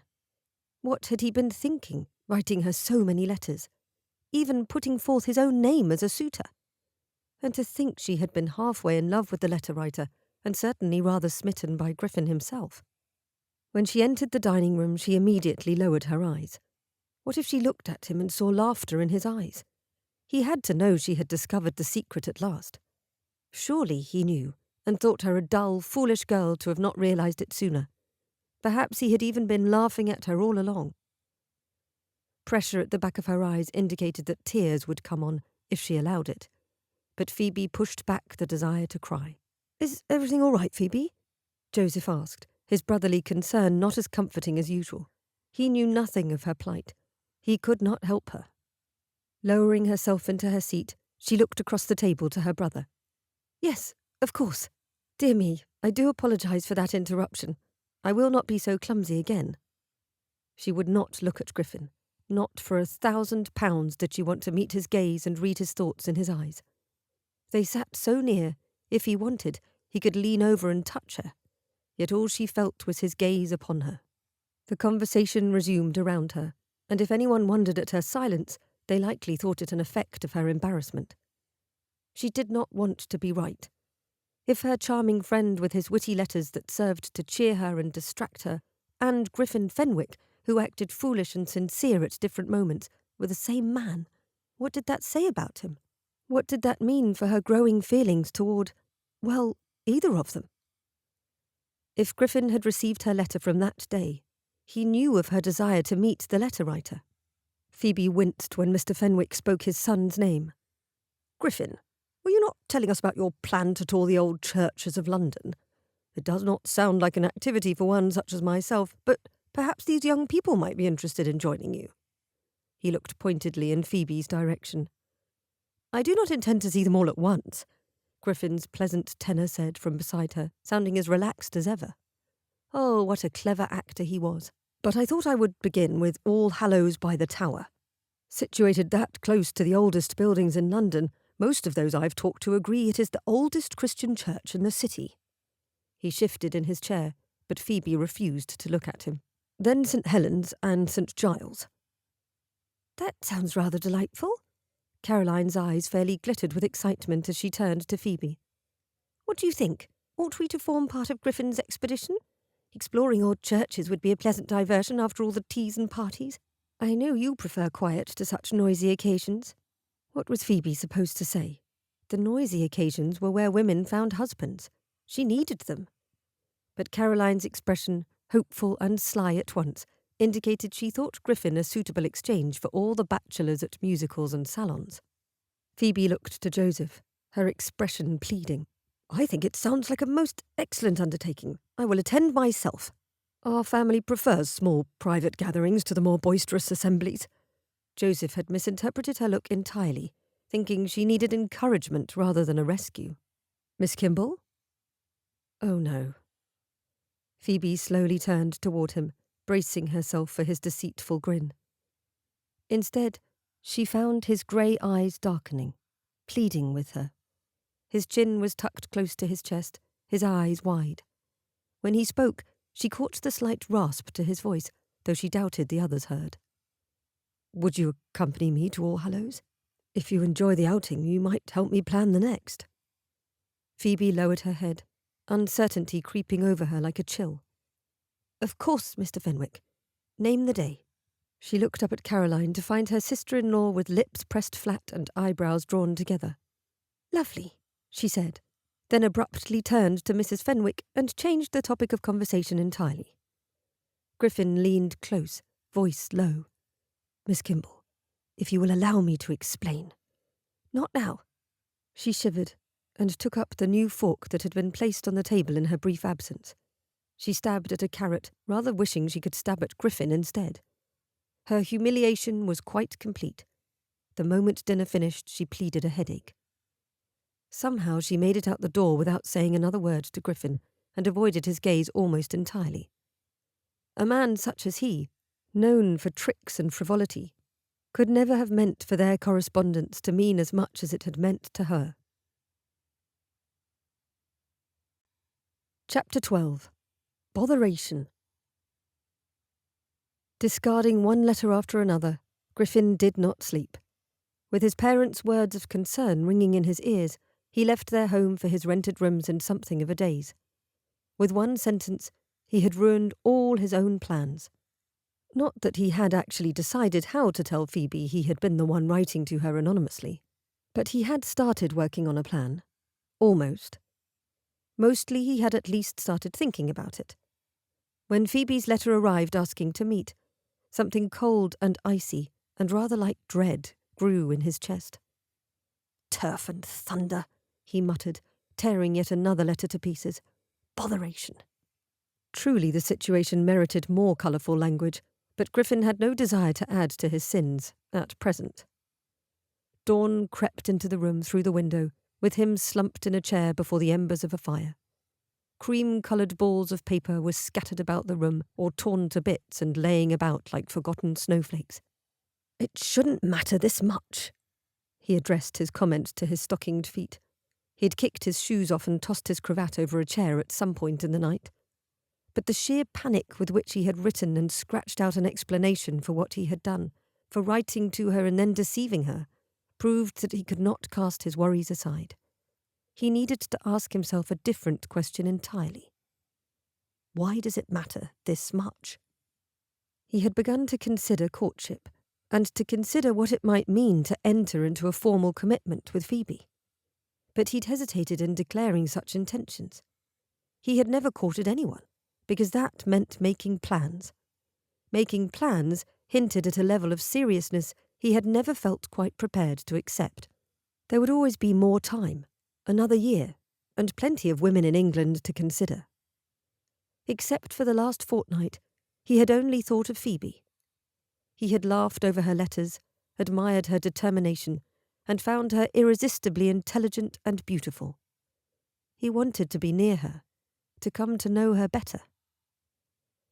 The last letter she had written him, before the fiasco of a dinner, she had asked to meet her anonymous friend. Perhaps he could convince her to meet him still, rather than explain in another letter. If he visited her home, the chances of them having a private audience were slim. But if they met in the park, perhaps he could make things better. He went to the curtains in his room, already open enough to allow a trickle of sunlight inside. He threw them open, wincing a bit. Then he took the edge of his desk and pulled it into the light. He had used all the paper, but he found a piece he could trim down and uncrumpled it on the flat surface. Griffin chewed on his bottom lip, tapping his fingers with the pen between them upon the desk. Then he wrote. To PK. I understand that you are upset. I understand if you are angry. But please, will you give me the chance to explain? We could meet, as you suggested, at the tree in Hyde Park. I will be there. Please come, as I remain with my whole heart, your friend. He sealed the note, the shortest he had ever written Phoebe, the rampant lion appearing rather angry with him. Griffin found his cravat and tied it on rather sloppily, then went in search of his shoes. The flower girl would be there even that early. She had an entire cart of flowers in the mornings, so grand houses might put flowers upon ladies' breakfast trays and upon dining tables. He flew out the door, uncaring that his appearance might startle anyone of his class who saw him. The only person whose opinion mattered was the recipient of his note. Phoebe stayed in bed as long as possible. She had not slept much. Mostly she had tossed about in bed, trying to recall every word she had written to her anonymous friend. Had there been anything truly embarrassing? Anything that would compromise her standing in society besides the letters themselves? Not that she thought Griffin would attempt to expose her in any way. Not intentionally. She pulled a pillow over her face, ignoring the sounds of life outside her window. I cannot trust anything he said, because he lied. Another part of her mind argued that her statement was false. Griffin had never spoken or written a falsehood. She had reread all his letters in the middle of the night, then folded them up and retied them in the red ribbon. Even without the lying, Griffin had deceived her. What she could not understand was why he had kept writing once he had accomplished his purpose of warning her, or why he had continued to try to see her, in the park, and then escorting her to the play. Her aching heart rather hoped he still wanted something. A knock on her bedroom door made her groan, then cast her pillow aside. Who is there? Caroline. Phoebe pushed herself up in bed, pushing a few strands of hair that had come loose in the night behind her ears. Come in. The door opened, and Caroline came in with a maid behind her carrying a breakfast tray. You must eat, dear, even if you feel poorly. I have some tea with honey and lemon, and here is toast and some lemon cake. Another maid entered, holding a vase full of scarlet roses. Oh, and someone sent you flowers. There is a note. The maids put their burdens on the dressing table, curtsied, and left. Phoebe stared at the flowers from her place in bed, her heart picking up speed until it reminded her of a galloping horse. Thank you, Caroline. Phoebe slid from between her sheets and went to the flowers. A note had been left tucked inside the stems. She pulled the paper out and went to the window, holding it up to the light. The rampant lion upon the seal challenged her, glaring fiercely from the wax. She swallowed.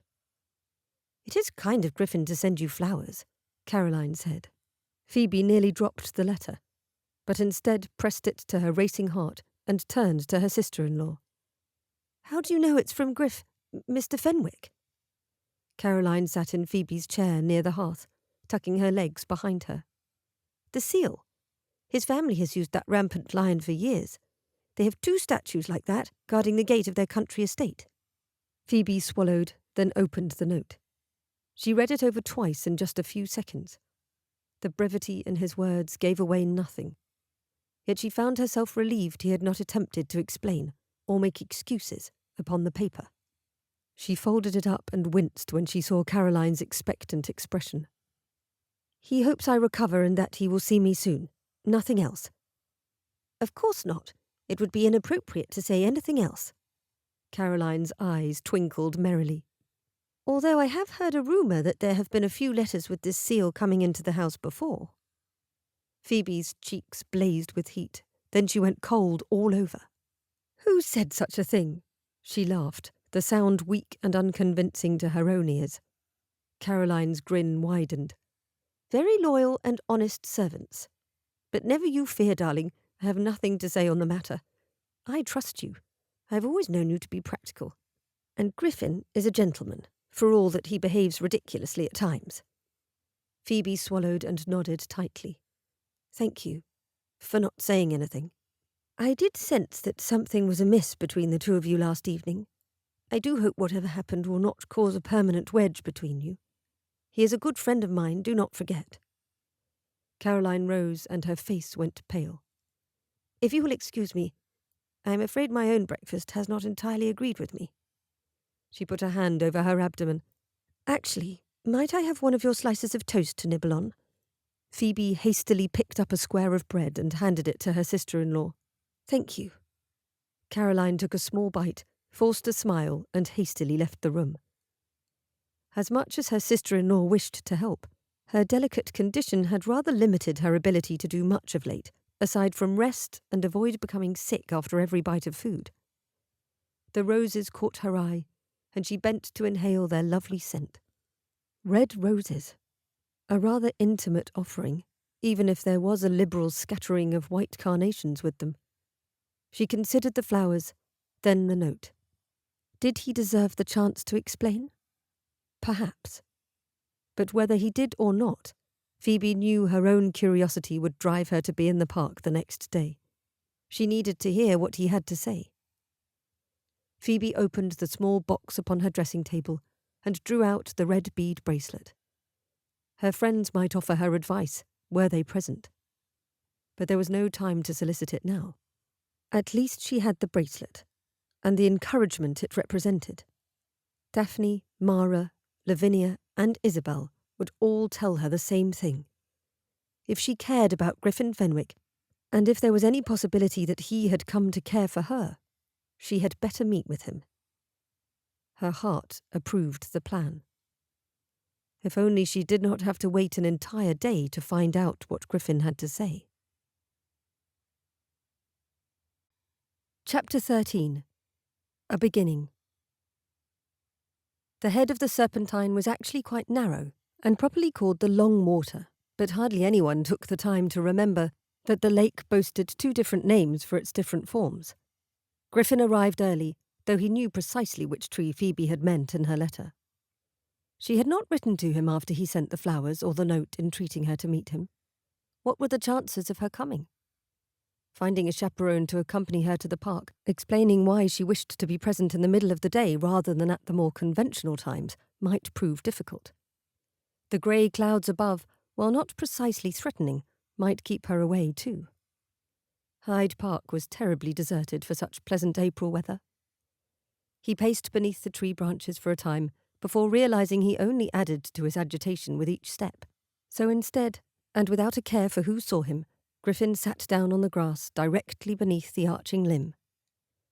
He stared out over the water, watching a pair of swans glide slowly across the pond. Griffin took his hat off and put it on the grass by his side. He drew up his knees and folded his arms, considering what he would say when Phoebe arrived. How did he explain himself? He could justify his first note to her, perhaps, but not all those which came after. Not really. He ought to have written to Caroline to issue the warning about Richard Milbourne, then dropped the matter entirely. But he couldn't, because every time he thought of Phoebe, thought of writing to her, hoping to catch sight of her, he found he wanted more. More of her words, her time, her conversation. He scrubbed one hand through his hair before he remembered he wanted to look his best. He tried to press it back down into the style his valet had recommended, but gave up with a sigh. All Griffin could give Phoebe by way of explanation was the truth. He ought to have watched the paths, but given that he did not expect Phoebe to come, not really, because why would she wish to give him even another moment of her time after his trickery? It seemed better to watch the swans and birds. A horse nickered behind him. Griffin did not turn. It could be anyone riding along the nearly deserted paths. But then he heard her voice. "If you will stay with the animals, Thompson, just there."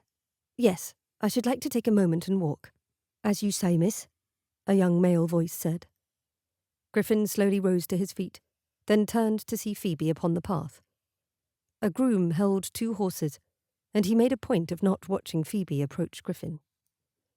He swallowed, squaring his shoulders and preparing to accept whatever she wished to say to him. If she railed, accused, stormed at him, he deserved it. Phoebe wore a red riding habit, with silver epaulettes and a black hat with a red band. She looked rather like a feminine soldier marching toward him. Her red bracelet showed between the sleeve of her riding coat and the black wrist-length glove she wore. Her eyes were not upon him, but upon the ground, until she stood only a few feet away from him. Then she looked up, her brown eyes full of questions and pain. "I am here," she said, voice soft, "to meet my mysterious friend." Griffin swallowed and reached for his hat, only to realize he had left it upon the ground. He curled his hand into a loose fist instead, tapping it against his thigh. "Good afternoon, Miss P.K." Phoebe stared at him, her lips pressed together tight, and her face rather pale. Then she licked her lips, looking away. "Why did you not tell me who you were?" He must be honest, make no excuses, only explain. "When I wrote those first letters, you did not seem to like me much. I thought it best to remain anonymous, so you would not discard my words as those of a fool." Her eyes darted upward, her lips parted in surprise. "A fool?" He shrugged and tipped his head to one side, trying for a smile. "I am fairly certain that was your opinion of me, at least at first. And here I have proved it by creating this uncomfortable situation for you." Phoebe stepped closer to him, her expression still neutral. "Perhaps at first I did not recognize that you were a gentleman of wit as well as folly. But the more I saw you, I found myself rather hoping to be friends." Griffin lowered his gaze to the ground between them. "I hoped for the same. That is why I did not admit to my secret, and why I kept writing. I wished to come to know you better, and I thought if I revealed myself too soon—" He squeezed his eyes shut and released a deep sigh. "What did you think would happen?" she asked, her voice soft. "I would be upset?" Though his laugh was short and rather without humour, Griffin hastily looked up at her. "Are you not?" "I am most upset." She took another step nearer. They were almost within touching distance, if he were to raise his hand. "Or I was. I find myself more curious now. When I met you near the Flower Girl, were you there for our exchange of letters?"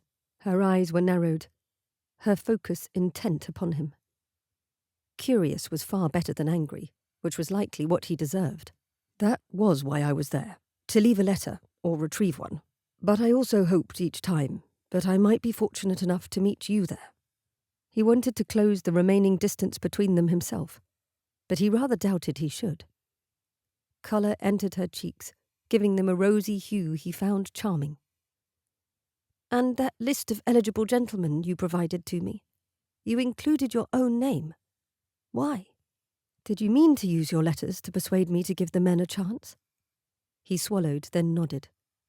"I did not intend to do it. Not until the night of the ball. When we danced, and I had to introduce you to others, I knew I wanted a chance of my own."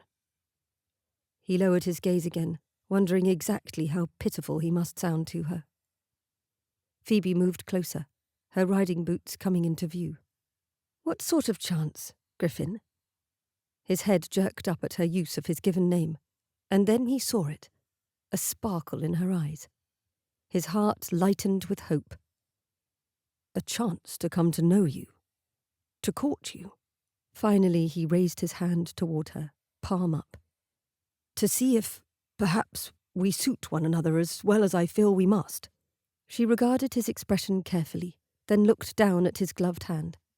Slowly she reached out to him, placing her hand in his. Everything in him both relaxed and became electrified at her touch.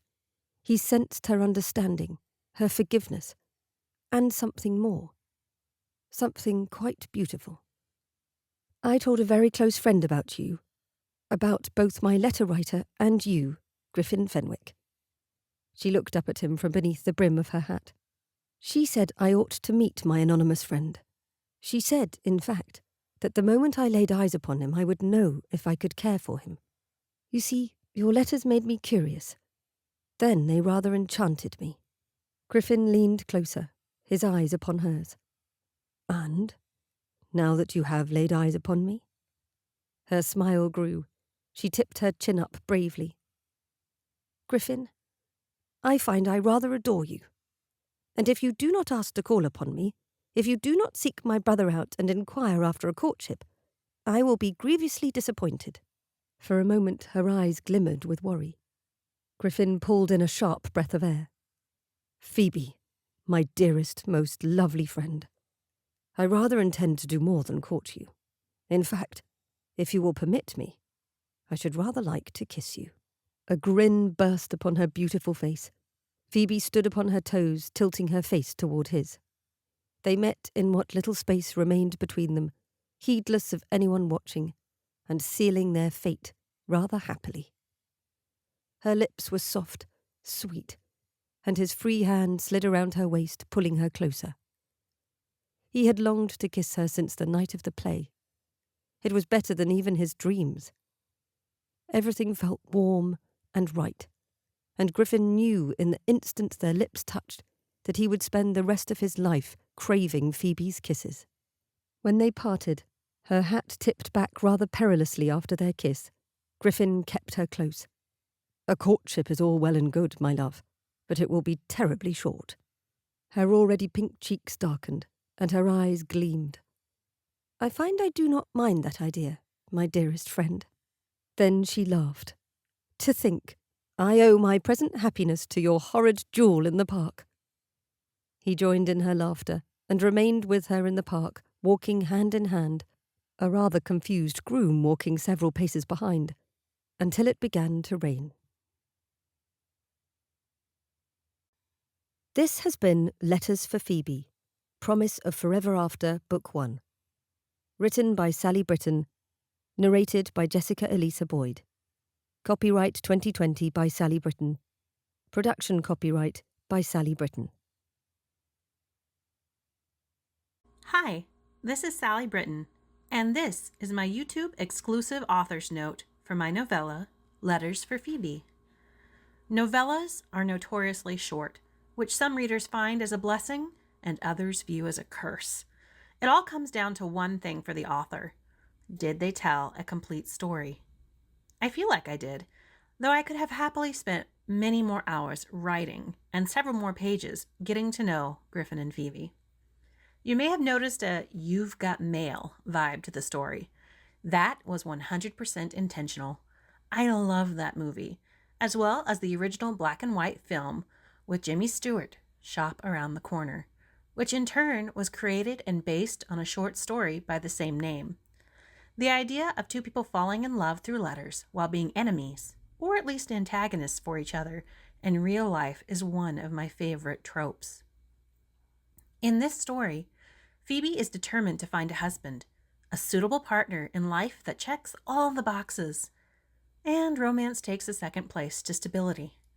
That would have been true for most women at this time period.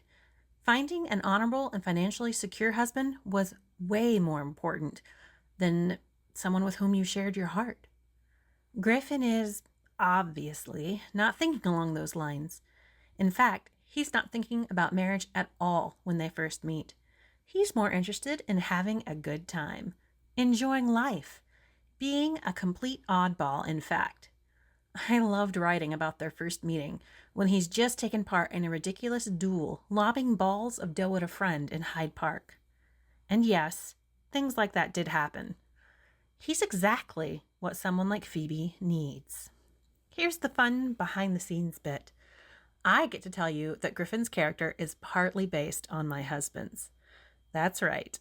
My husband, when we met, was the only person having fun at a social event we both attended. He was the first person I noticed when I walked in the door that night. I even pointed him out to my sister and said, "Well, it looks like at least one person is enjoying themselves." He was dancing to the loud music playing and laughing with friends, while most other people were at the edges of the room, looking bored. I'm probably more like a Phoebe. I have my lists and schedules, my high expectations, and I hold myself to self-made ideals that can cause me more stress than not. When my future husband and I started dating, he showed me how glorious it can be to live in the moment and act a little ridiculous every once in a while. Together, the two of us are unstoppable. I imagine Phoebe and Griffin's life extending past the last page would be much the same. Phoebe's friends, mentioned in the first part of this book, have stories of their own, but they are not yet available in audio. They've been written by my friends. You'll find a link to the series page in the description of this video. If you're interested in learning more about the other owners of the red bead bracelet, you'll need to get them in ebook form. Thank you so much for listening. Don't forget to like and subscribe so I can bring you more audiobooks.